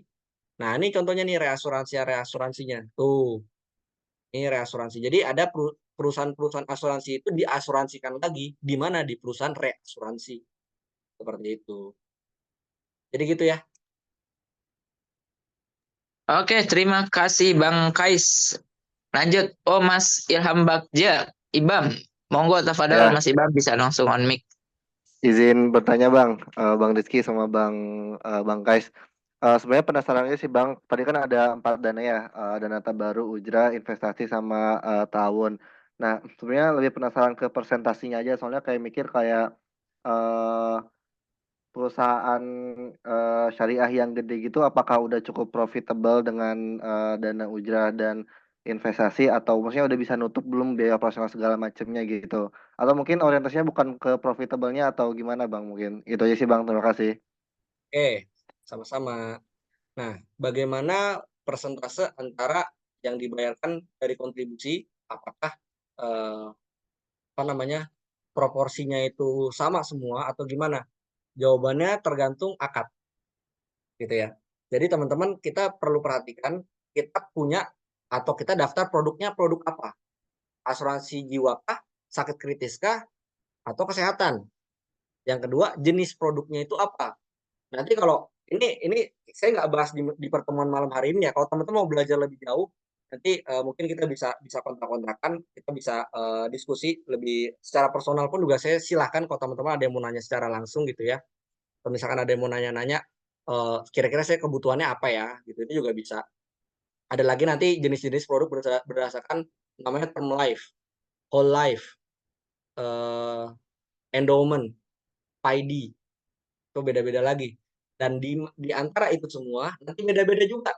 Ada yang masuk ke dana tabaruknya sekian persen, ke ujrohnya sekian persen. Yang kedua beda juga, yang ketiga beda juga, kayak gitu-gitu. Jadi nggak bisa disamaratakan. Kita harus lihat di akad. Ketika kita buka polis, kita lihat di situ berapa porsi dana tabaruk, berapa porsi apa namanya ke apa tuh namanya ujroh. Atau perlu dikasih lihat contohnya? Kalau kalau perlu nanti bisa saya kasih lihat contoh misalkan polis gitu ya. Yang di situ tertera berapa dana tabaruknya yang disetorkan, berapa ujrohnya gitu. Jadi gitu ya, sementara nanti Tapi kalau misalkan mau bisa saya share, tapi karena banyak yang nanya nih, satu-satu dulu yang nanya. oke. Yang jelas tadi ya Bang ya di akad pun udah tertera ya pembagian yang ujroh berapa persen, yang tabaru berapa persen gitu ya Bang ya. Betul. Jadi senang-senanglah membaca polis guys ketika mau buka asuransi. Minimal 14 halaman lah biasanya. Waduh. Oke, lanjut nih udah banyak nih yang mau lanjut tangan. Dari Mbak Anita dulu yang tadi duluan. Monggo Mbak Anita silakan. Iya, terima kasih. Mau nanya ini terkait yang tadi dana tahun itu detailnya seperti apa? Nanti pembagiannya tadi kan yang lebih baik ke-mention terkait dana ujroh sama dana tabaru ya, persentage-nya sama nanti ada dana investasi dari hasil pengelolaan dana tabaru. Jadi itu yang pertama. Yang kedua terkait tadi kan ada beberapa produk insurance, ada term life, ada whole life. Nah, ini juga kan ada beberapa akad. Kalau tadi di gambar slide 3 itu kan akadnya terkait akad hibah ya. Nah, kalau misalnya akadnya sendiri kan ada akad yang dia titip uang. Jadi misalnya kita bayar 10 tahun di total misalnya 120 juta, kemudian nanti diproteksi atau dilindungi selama 20 tahun, kembali lagi uangnya misalnya sehat gitu, alhamdulillah kan. Nah, pandangannya dari Mas Kais ini terkait akad titip uang ini seperti apa? Yang ketiga, ketika tadi ada banyak akad dan lain-lain, kira-kira dari Mas Kais sendiri ada rekomendasi nggak sih baiknya itu kita mencari asuransi syariah yang berakadnya seperti apa? Atau tips-tips kita memilihnya gitu. Ketika kita udah tahu nih konsepnya menghindari konvensional seperti ini, kemudian kita pindah ke syariah, tapi tips-tips untuk memilih yang syariahnya itu sendiri, Mas, seperti apa? Iya, terima kasih itu dulu. Oh, terima kasih Mbak Nita. Ini paket lengkap nih. Monggo Bang Kais. Boleh. Tadi tahun. Jadi tahun itu hanya konsepnya aja. Jadi yang dimaksudnya itu bukan dana tahunnya kemana, enggak. Tapi tetap ini sebetulnya tabaru tahun takaful itu konsepnya itu seperti apa? Kalau di definisi ini kan tolong menolong atau kerjasama antar peserta. Ya kerjasamanya atau tolong menolong itu dalam bentuk membayar kontribusi dengan akad hibah, begitu. Jadi sebatas itu. Jadi tetap ujung-ujungnya tetap dia kemananya itu hibahnya itulah. Hibahnya yang masuk ke dalam dana tabaru. Jadi seperti itu jawaban untuk yang tahun. Itu yang pertanyaan yang pertama. Terus yang kedua tadi, yang kedua gimana Ki? Ini ya tentang Akad jenis-jenis titip asuransi uang. term life. Akad Akad titip uang. uang. Oke. Iya. Akad titip uang. Sejujurnya Mbak itu pertanyaannya detail banget dan jelimet kalau misalkan kita jelasin secara langsung di sini karena untuk menjawab itu saya waktu itu ngebaca fatwa sampai apa namanya berapa slide ya. Ntar nih kok saya nggak nemu. Nggak nemu. Saya cari dulu ya. Dan kebayang teman-teman. Jadi yang Mbak maksud itu adalah asuransi dwi guna Mbak. Saya tebak Mbak pernah baca polis asuransi Prucinta ya? Iya, betul. Pernah Ya, baca. betul. Asuransi Prucinta itu jenisnya itu endowment atau dwi guna. Dia itu ada uang yang kita bayarkan dan nanti ada manfaat hibah ketika peserta itu masih hidup. Jadi dia ada uang yang diberikan lagi kepada peserta kalau misalkan dia masih hidup. Ini memang penjelasannya agak advance, saya menjelaskannya sedikit aja ya, sedikit. Karena kalau misalkan dijelasin detail nggak cukup waktunya. Tapi nanti kalau misalkan Mbak mau tanya lebih detail, kita bisa janjian buat ngejelasin secara detail. Ini waktu itu saya baca ini semua nih, buat membahas tentang akad titipan yang tadi. Karena itu emang sesuai dengan fatwanya, dia membahas tentang produk diguna syariah. Saya jelasin dikit aja. Jadi kalau misalkan di produk dwi guna itu ada 3 gitu ya. Kalau di sini kita cuma bahas 2 ya. Kalau di sini kita cuma bahas ada akad hibah, ada bukan dua akad. Maksudnya kalau di sini kita ngebahasnya ada 2 rekening perusahaan sama rekening dana tabarruk, ya enggak? Tapi kalau tadi sempat diperhatikan, saya sempat menyebut ada 4. Ada dana perusahaan, ada dana tabarruk, ada dana tanahut, ada dana investasi. Nah, yang tadi Mbak tanyakan tentang dana titipan itu ada yang ketiga, namanya dana tanahut. Dana tanahut itu adalah uang yang dimasukkan dari para peserta yang punya polis endowment atau dwi guna, yang mana di situ ketika ini terkumpul, dia konsepnya mirip kayak dana tabarruk. Tapi dia dibayarkan ketika ada orang yang masih hidup dalam periode tertentu. Tadi makanya saya tebak Mbak baca asuransi polis Prucinta, produknya prudensial syariah. Dia bayarnya 10 tahun, kalau masih hidup setelah 20 tahun, polis berhenti. Polis berhenti dan peserta akan mendapatkan hibah yang nilainya setara dengan yang pernah dia bayarkan selama 10 tahun tadi. Jadi kalau misalkan dia meninggal sebelum 20 tahun, dia mendapatkan santunan. Kalaupun dia nggak meninggal, uang dia kembali dalam bentuk akad hibah bersyarat. Kayak gitu. Dari mana uangnya? Dari rekening dana tanahut. Gitu. Rekening dana tanahut itu kan mengendap ya selama 20 tahun dan diinvestasikan. Dan dari hasil investasinya itu, nantilah yang akan membayarkan kalau ada yang masih hidup, yang istilahnya nilai manfaat atau manfaat jatuh tempo gitu, atau hibah bersyarat. Kalau misalkan dana tanah ternyata kurang, ya bisa jadi di court juga sama si perusahaan, atau bisa jadi perusahaan ngasih hibah juga, sama kayak halnya terjadi defisit underwriting di dalam dana tabaruk. Dana tanahut juga bisa terjadi defisit karena dia pendekatannya mirip, cuman dia dipisah rekeningnya. Pusing ya?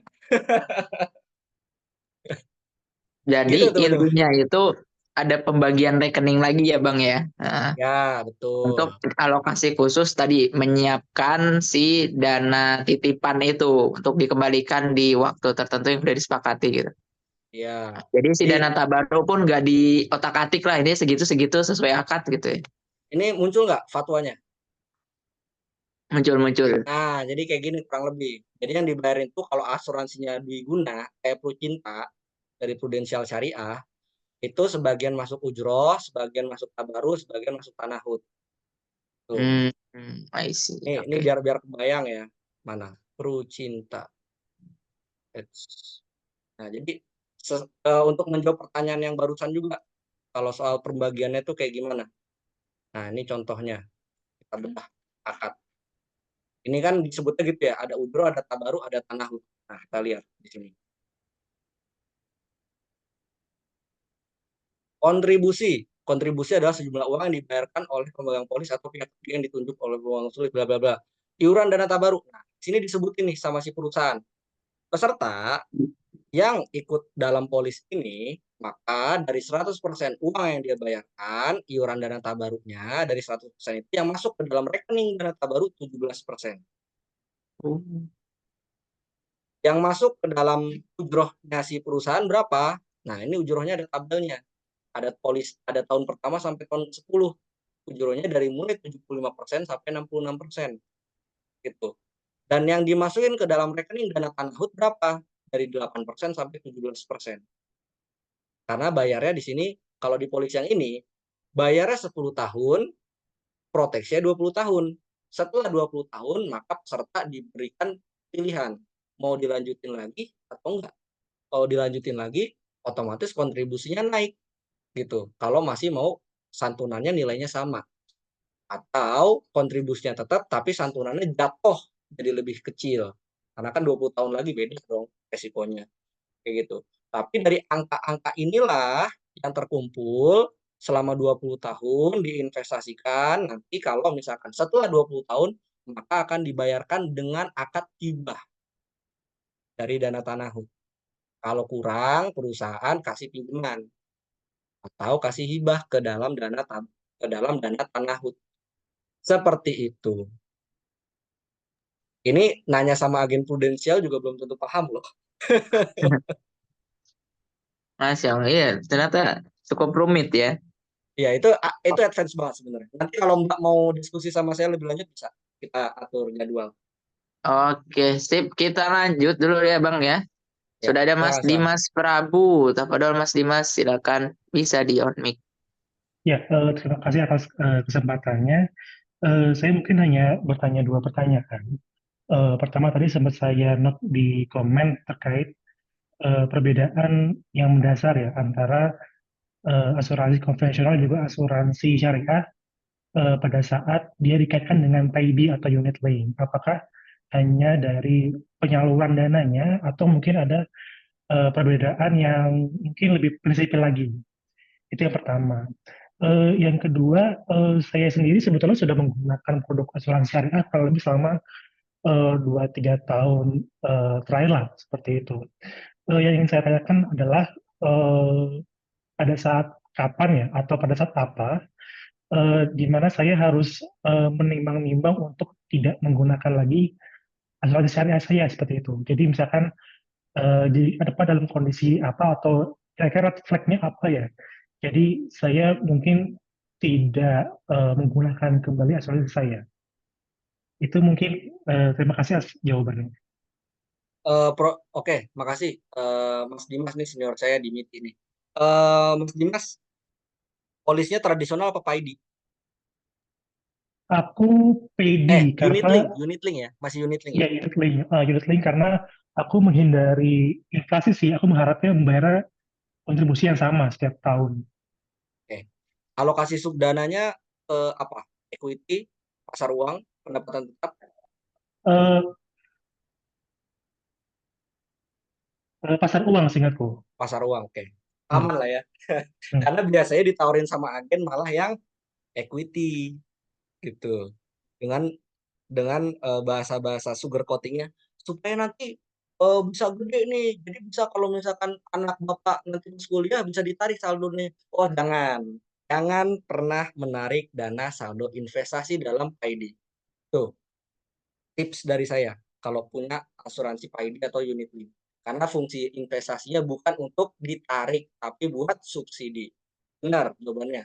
Soal menghindari inflasi dengan diinvestasikan sebagian dari yang dibayarkan. Tapi teman-teman bahasan PAID tradisional itu agak advance. Kita bisa bahas di kesempatan yang lain atau teman-teman kalau misalnya ada yang mau belajar lebih mendalam nanti bisa hubungin saya juga. Kurang lebih saya jawab secara dasarnya aja ya. Perbedaan antara tradisional sama PAID. Tuh. Tradisional ini intinya adalah proteksi murni kita beli stok lagi. Kita daftar asuransi kita untuk proteksi. Titik, udah. Hanya untuk proteksi doang. Tapi kalau PAID ada sebagian kontribusi yang kita bayarkan untuk diinvestasikan. Makanya tadi kalau saya kasih bocoran tuh bagannya kalau di fatwa kayak gini.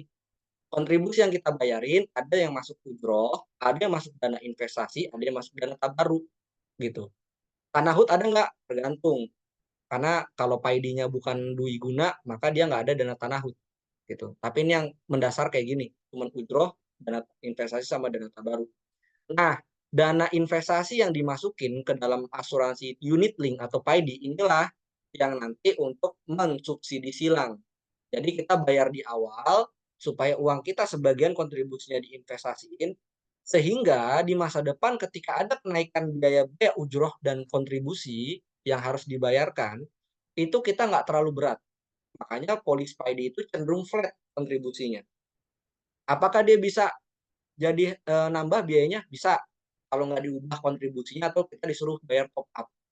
Tips kedua, kalau disuruh top up jangan mau. Karena itu ada dipotong ujroh 5%. Gantung sama perusahaannya. Lebih baik diubah aja kontribusinya, dinaikin daripada harus jadi bayar top up. Tapi ini bahasannya agak dalam sebenarnya. Itu kita bisa bahas nanti personal mungkin Mas Dimas. Gitu. Jadi seperti itu. Kalau pertanyaannya kapan harus di stop atau enggak, tergantung polisnya. Mas Dimas ridersnya apa? Ya, halo. Ridersnya apa? Kalau aku sih memang kemarin itu kan hanya rawat inap ya, lebih tepatnya ya dalam apa rawat inap kemudian penyakit kritis ya. Oh, kayaknya saya bisa nebak perusahaannya. Terus itu Hmm. aja ya. Rawat Eh, inap ada sama ada sakit sih kritis. cuman sepertinya Mas Kai sudah lebih tahu mereknya Iya, apa. saya tahu. Udah tahu. Oke, kontribusinya 1 juta sebulan. Aku pilihnya yang kurang sih, yang Oke. kurang dari itu. Karena tapi pertama kali ditawarin 1 juta sebulan ya. Betul. Oke, benar. Saya tahu. Nah, jadi kapan itu dipakai atau enggak? Pertanyaan kedua, Mas Dimas dari perusahaan dikasih asuransi kantor. Iya, Oke. Jadi Mas Dimas saat ini punya 3 asuransi. betul. Ya nggak? Punya Betul. BPJS, punya asuransi kantor, punya asuransi swasta. Nah, Ya. prioritasnya kayak gini Mas Dimas. Ini nggak ada ilmunya dari agen.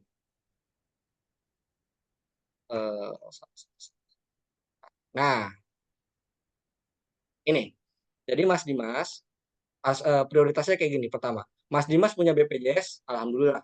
Punya asuransi kantor, alhamdulillah. Berarti kebutuhan jaminan kesehatan Mas Dimas sudah terpenuhi. Setelah ini sudah terpenuhi, baru naik yang kedua. Terutama kalau bagi orang yang punya tanggungan, kita perlu yang namanya proteksi income. Ini penjelasan lebih detail di kita bisa bahas nanti. Sakit kritis dan jiwa itu yang perlu dipenuhi. Kalau misalkan ini udah terpenuhi, baru sebaiknya punya yang ini, rawat inap. Jadi swasta itu bukan kebutuhan primer. Sedangkan agen asuransi biasanya menaruh askes itu yang utama. Seolah-olah ini adalah kebutuhan primer semua orang. Jawabannya tidak. Ini hanya untuk orang-orang tertentu. Klien-klien saya yang konsultasi keuangan tentang financial planning yang saya bahas dari A sampai Z, ketika dia nanya ketika dia nanya asuransi, saya perlu yang mana? Saya tanya dulu, asuransi jiwa punya santunan berapa? Apakah udah mencukupi atau belum? Gitu. Apakah dia udah punya uang saat ini plus santunan asuransi jiwa sebenarnya 25 tahun dikali income dia dalam 1 tahun. Pengeluaran dia dalam 1 tahun. Pengeluaran dia dalam 1 tahun berapa? Misalnya 100 juta. Apakah dia udah punya 2,5 miliar? Kalau misalkan udah, dia nggak perlu asuransi jiwa, gitu. Kalau misalkan belum, dia perlu asuransi jiwa dengan santunan minimal 2,5 miliar. Kalau misalkan belum, tapi langsung lompat ke Askas, artinya dia tidak memprioritaskan yang kedua. Askas itu nomor 3, teman-teman. Kalau ini udah terpenuhi, baru kita mencari apa? Kenyamanan. Karena ini tujuannya untuk kenyamanan. Kita nunjukin kartu, langsung dapat kamar. Kecil kemungkinan dioper-oper. Karena yang namanya perusahaan rumah sakit, itu justru nyari pasien yang punya asuransi swasta. Trust me. Karena terjamin bisa bayar kalau punya asuransi swasta. Makanya akan dicari-cari. Itulah yang dicari para peserta yang punya Asgas supaya nyaman. Bisa dapat kamar VIP, ruangannya nyaman, private, dilayanin, dimanusiakan, bahkan bisa dijemput pakai ambulans. Bahkan beberapa rumah sakit itu bisa ada fasilitas penjemputan dari bandara. Gitu. Itulah yang nggak ada di BPJS. Karena BPJS bukan itu tujuannya. BPJS itu untuk memenuhi kebutuhan dasar kita untuk kebutuhan kebutuhan kesehatan, sorry. Makanya dia ditaruh di paling bawah nih. Apakah asuransi kesehatan apakah kita semua orang itu wajib punya asuransi? Jawabannya iya. Tapi BPJS. Tapi kalau asuransi kesehatan swasta, apakah semuanya wajib? Enggak. Perlu? Iya, bagi yang mampu. Kalau nggak mampu, saya tidak rekomendasikan. Jadi jawabannya kayak gitu Mas Dimas. Kalau Mas Dimas merasa cukup dengan asuransi kantor dan BPJS, optimalin dulu asuransi jiwanya. Baru lompat ke sini. Jadi gitu Mas Dimas. Dilihat dulu santunannya. Kalau santunannya cuma 100 juta itu kecil banget. Gitu. Mending dioptimalin asuransi jiwanya baru pilih Askas. Detailnya kita bisa diskusi kalau misalkan Mas Dimas mau nanti. Jadi gitu ya, semoga terjawab Mas Dimas. Oke, siap. Nanti aku baca lagi premiku berarti ya. Polis. Polis. Iya, polis harusnya. Thank you. Ya, sama-sama. Oke, terjawab ya Mas Dimas ya. Wah, ini bisa masuk sesi konsultasi keuangan sekalian ini. Sekalian. Call to action itu, Ki. Oke, siap, Bang Kais. Ini mungkin ini ada pertanyaan yang cukup, menurut saya cukup mendasar nih, Bang ya. Nah, mungkin perlu dijelaskan lebih lanjut, Bang. Tadi kan udah dijelaskan ya, kalau kita wajib punya BPJS tuh paling minimal. Nah, ini ada lagi nih dari Raka Iqbal yang nanya, Bang, kalau kita kerja kan lazimnya udah dikasih benefit asuransi dan biasanya sih asuransi konvensional itu statusnya gimana? Kemudian terkait BPJS itu statusnya lebih condong ke konven apa syariah ya? Jadi gimana tuh memposisikan si BPJS dan asuransi dari kantor, Bang? Nah, apakah tetap perlu atau gimana, Bang? Oke, pertama ini sambil saya jawab ya. Saya mau minta tolong sama teman-teman sambil dengerin jawaban. Walaupun ini belum selesai, ini tolong diisi buat teman-teman. Saya minta, jadi ada form feedback, teman-teman boleh minta bantuannya buat diisi. Linknya saya kirim di chat sama nanti di grup juga akan saya kirimkan. Jadi mohon kesediaannya buat diisi ya. Oke, jawabannya BPJS asuransi kantor. Pertama, asuransi kantornya itu diberikan atau bayar. Kalau misalkan kita atas kesediaan kita, uang kita dipotong atau kita membayarkan lewat perusahaan untuk benefit asuransi kantor yang dikasih sama perusahaan dan itu konven, jawabannya no. Karena balik lagi teorinya adalah syariah or konven. Gitu. Kalau misalkan ada kita pilihan buat memilih ya atau tidak, maka jawabannya no. Kalau misalkan itu bentuknya bukan uang kita yang kita bayarkan, tapi itu benefit yang kita terima, Artinya kita tidak memiliki kemampuan atau wewenang di situ untuk menentukan. Pokoknya kita dapat aja. Maka jawabannya yes. Karena itu pemberian. Mau konven, mau syariah, hukumnya sama. Boleh. Itu juga yang saya jawab ke teman-teman saya yang punya asuransi kantor. Saya tanya balik, asuransi kantornya diwajibin nggak? Diwajibin dalam artian pokoknya udah dikasih aja dari kantor. Kalau kayak gitu udah terima aja, alhamdulillah. Tapi kalau misalkan kita dikasih pilihan sama kantor, mau nggak pakai ini, tapi bayar setiap bulan sekian. Ya udah kalau kayak gitu itu asuransinya apa? Konven apa syariah? Kalau konven, enggak.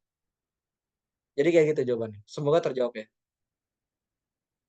Oke, sip. Terima kasih. Semoga terjawab ya, Mas Raka.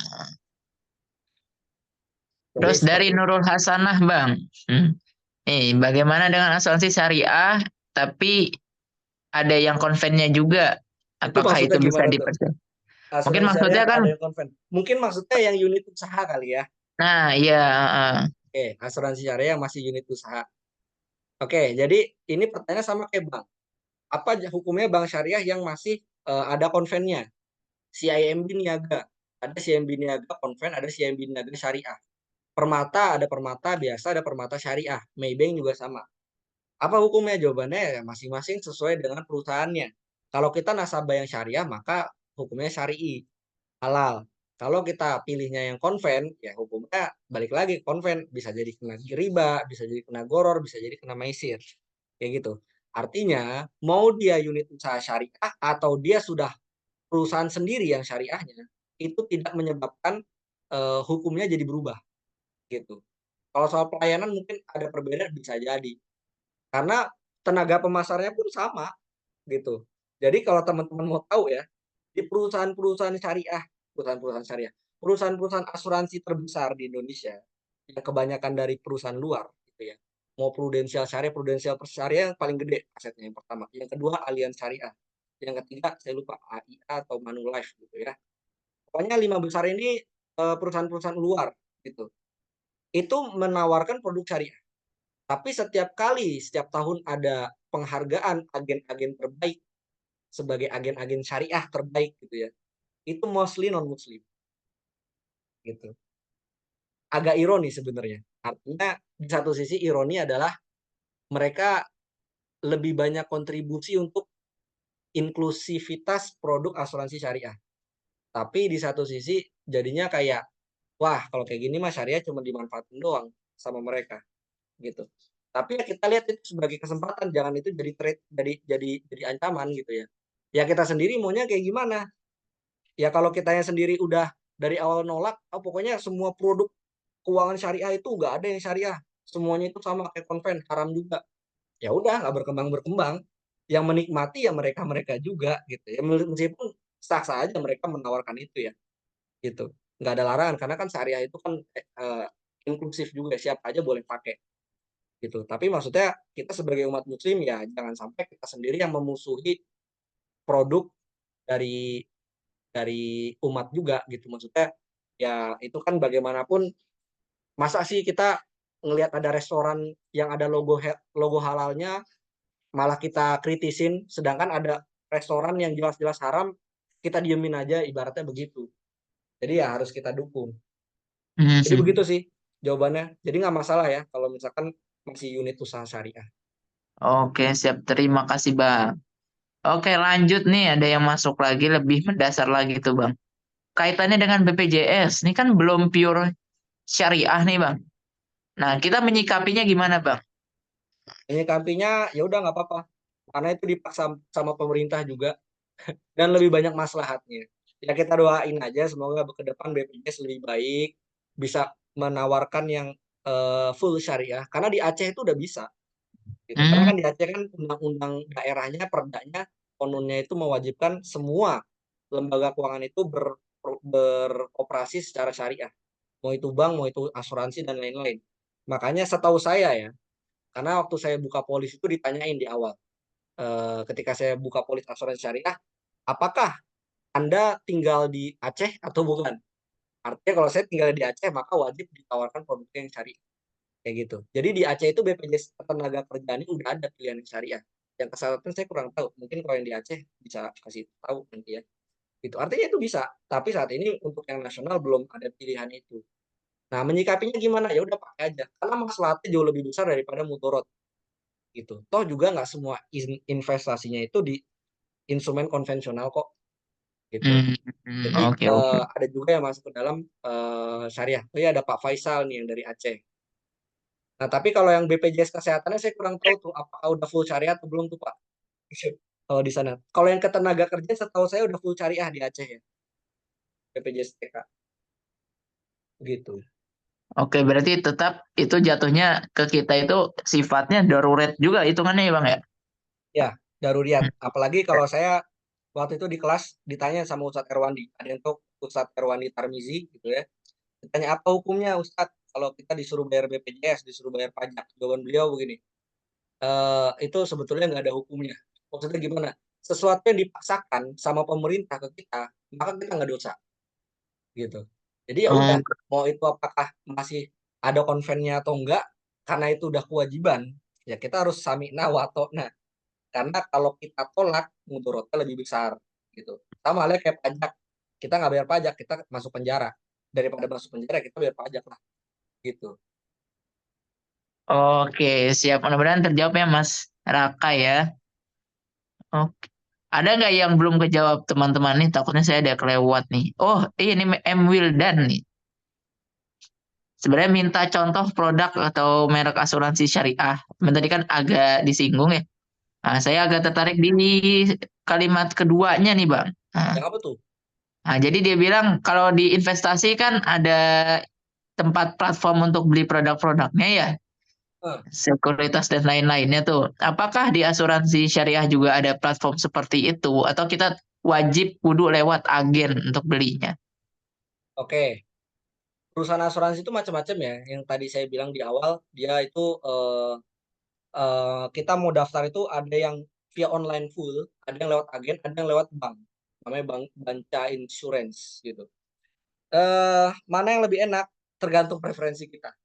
Kelebihannya dan kekurangannya masing-masing ada. Kelebihan lewat agen, kita bisa dijelasin secara clear. Kalau ada apa-apa kita bisa hubungin agen.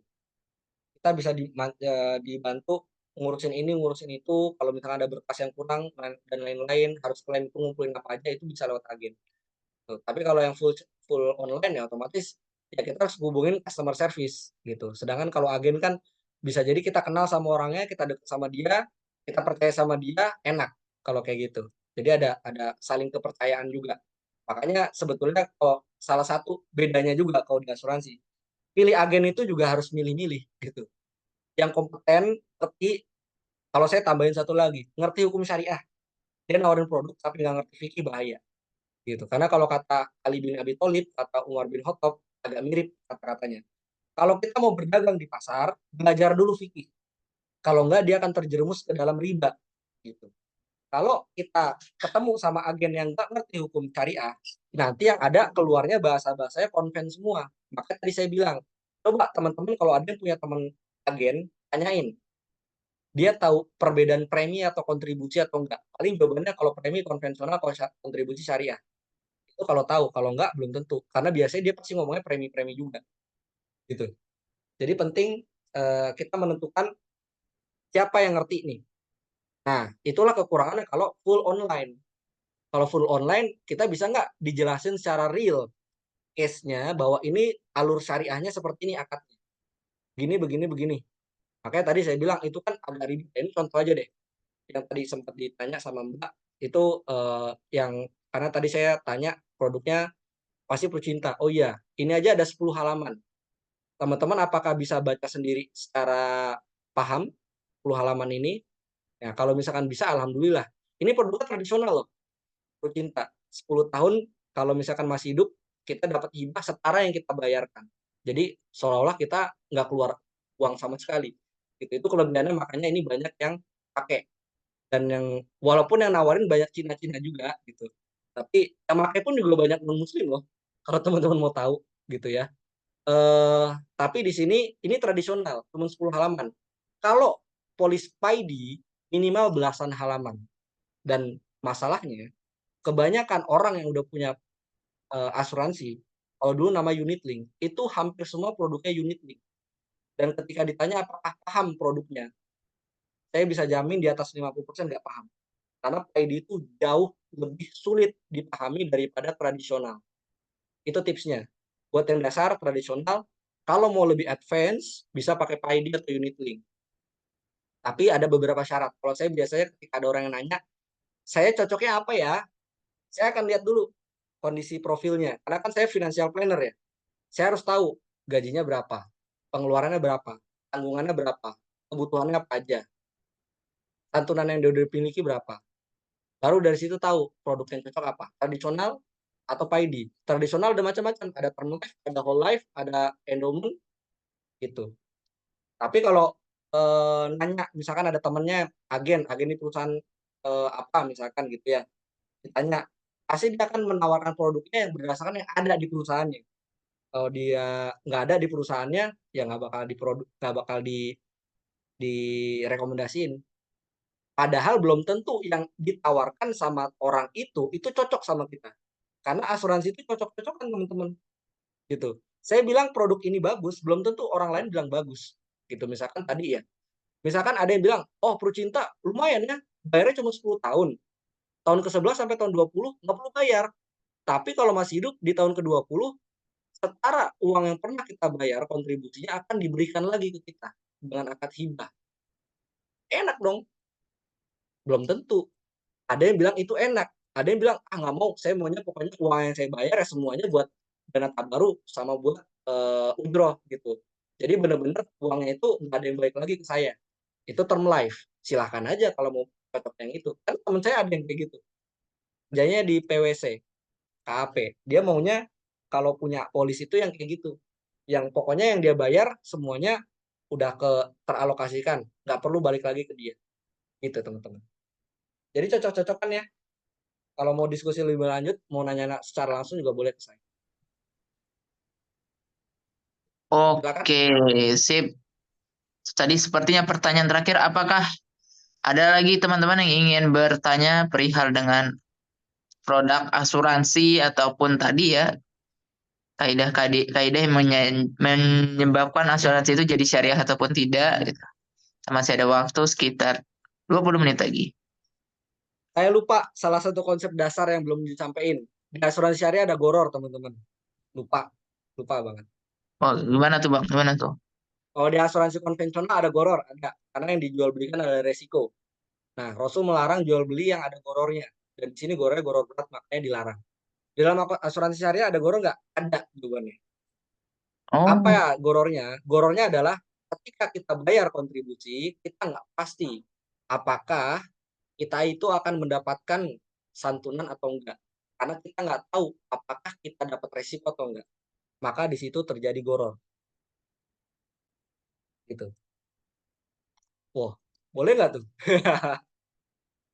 Kalau gitu, nggak boleh dong. Kan ada gorornya. Ingat, hadisnya disebutin Rasulullah melarang jual beli yang ada gorornya. Jadi, goror itu teman-teman hanya berlaku larangannya pertama di akad tijari, jual beli, sewa menyewa, apalagi investasi, kongsi, dan lain-lain. Itu nggak boleh ada goror. Yang kedua, gorornya nggak boleh goror besar. Jadi harus dua-duanya terpenuhi itu. Kalau gorornya kecil dijual beli, ya berarti boleh. Dijual beli tapi besar baru nggak boleh. Tapi di akad yang bukan akad tijari atau jual beli dan lain-lain atau akad sosial itu diperbolehkan adanya goror. Jadi goror itu boleh atau halal kalau dia bukan akadnya komersial. Karena dia akadnya kontribusi apa? Tadi yang ke dana tabaru hibah. Maka di sini boleh terjadi goror. Masih ada yang bingung nggak? Bingung nggak, Ki? Aman Bang. Jadi tadi ya goror itu dihukumi haram ketika terpenuhi dua kondisi. Yang satu digunakan untuk jual beli, investasi, atau yang intinya komersil, gitu nggak Bang? Komersial. Iya komersial. Dan kalau gorornya besar. gitu ya. Dan syarat duanya adalah ketika dan gorornya itu kondisi harus goror besar. Ya, Ya, misalnya tadi goror kecil si bubur ini berapa mili itu kan goror nggak juga ya. masalah. Perbedaan Ya, volume itu masih nggak apa-apa. Sedangkan si asuransi syariah ini dia akadnya itu bukan komersil gitu ya Bang ya. ya, karena akad yang masuk ke dalam dana tabarut itu akadnya hibah. Jadi dia sosial akadnya. Jadi boleh terjadi goror.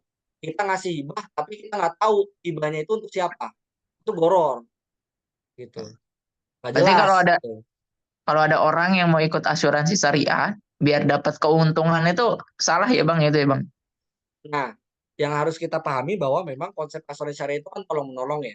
Jadi yang dari awal yang harus kita pahami atau jadi ini kita semangat kita adalah kita punya asuransi syariah. Niat kita adalah kalau kita sehat, alhamdulillah kita nolong orang. Kalau kita kenapa-napa ada yang nolong kita. Begitu. Kalau kita masih hidup, insya Allah uang yang kita setorkan itu untuk menyantuni orang-orang atau ahli waris orang-orang yang meninggal. Kalau kita yang meninggal, keluarga kita insya Allah disantuni. Begitu. Gitu. Jadi niatnya seperti itu. Saya tambahin lagi gorornya.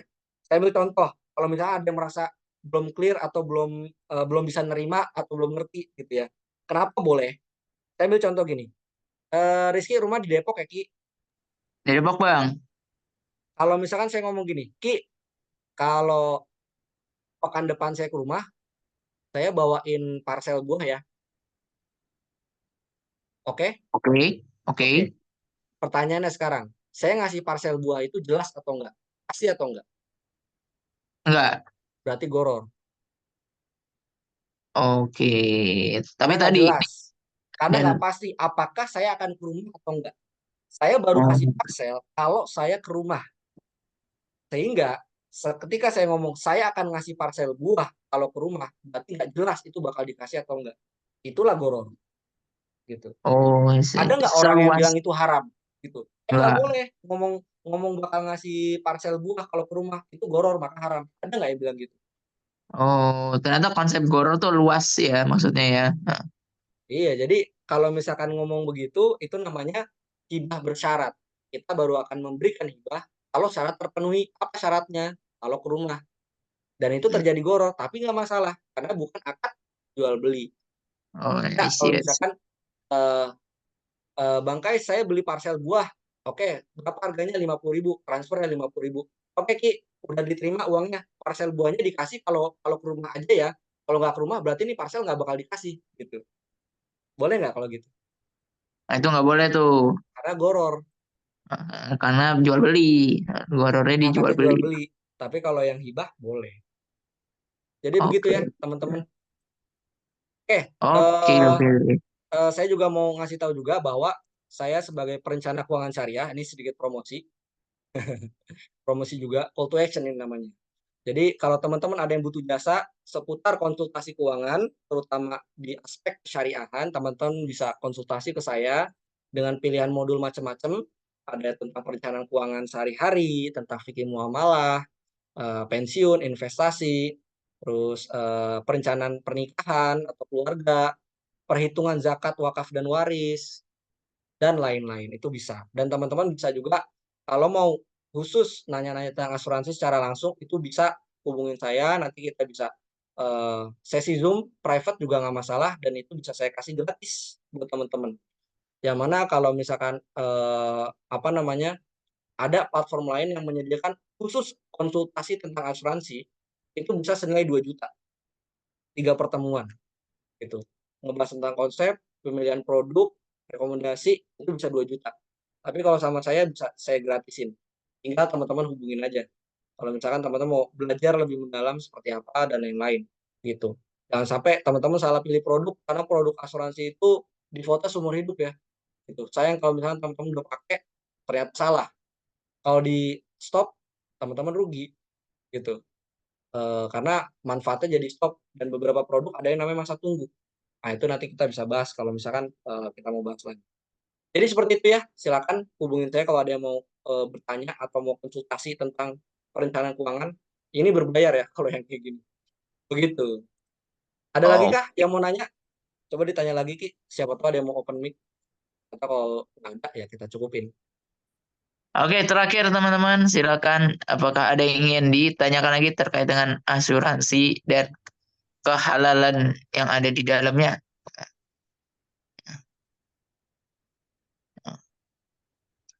Udah Oke. jelas semua?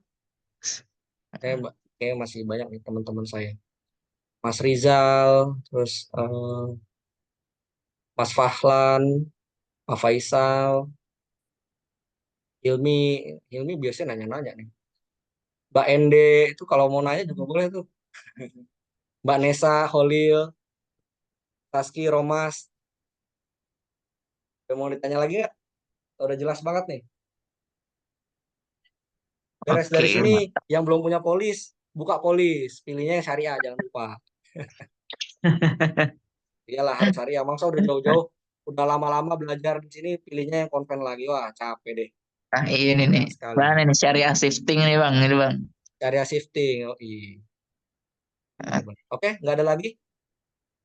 Kalau nggak ada, mungkin dari saya cukup sekian. Saya kembalikan lagi ke Rizky untuk ditutup. Oke, Silakan, Rizky. siap. Atur nuhun Bang Kais, Masya Allah sangat bermanfaat ilmunya.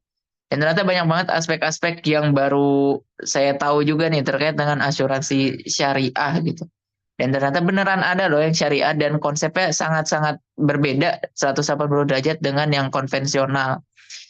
Oh ya, buat teman-teman yang hadir, silakan mohon diisi untuk form feedbacknya ya, supaya Bang Kais bisa lebih baik dan mantap lagi nih. Jadi seorang pendakwah di dalam aspek keuangan, Insya Allah. Jadi tagline itu syariah shifting, Bang Kais nih. Nah. Oke, itu aja paling dari kami. Mohon maaf atas kekurangan dan kelebihannya. Atau nuhun pisan nih kepada Bang Kais yang telah banyak sharing ke kita-kita. Ya mudah-mudahan nanti next time bisa jadi bakal kita adakan ininya ya, maksudnya kelas lanjutannya gitu ya Bang ya. Nah,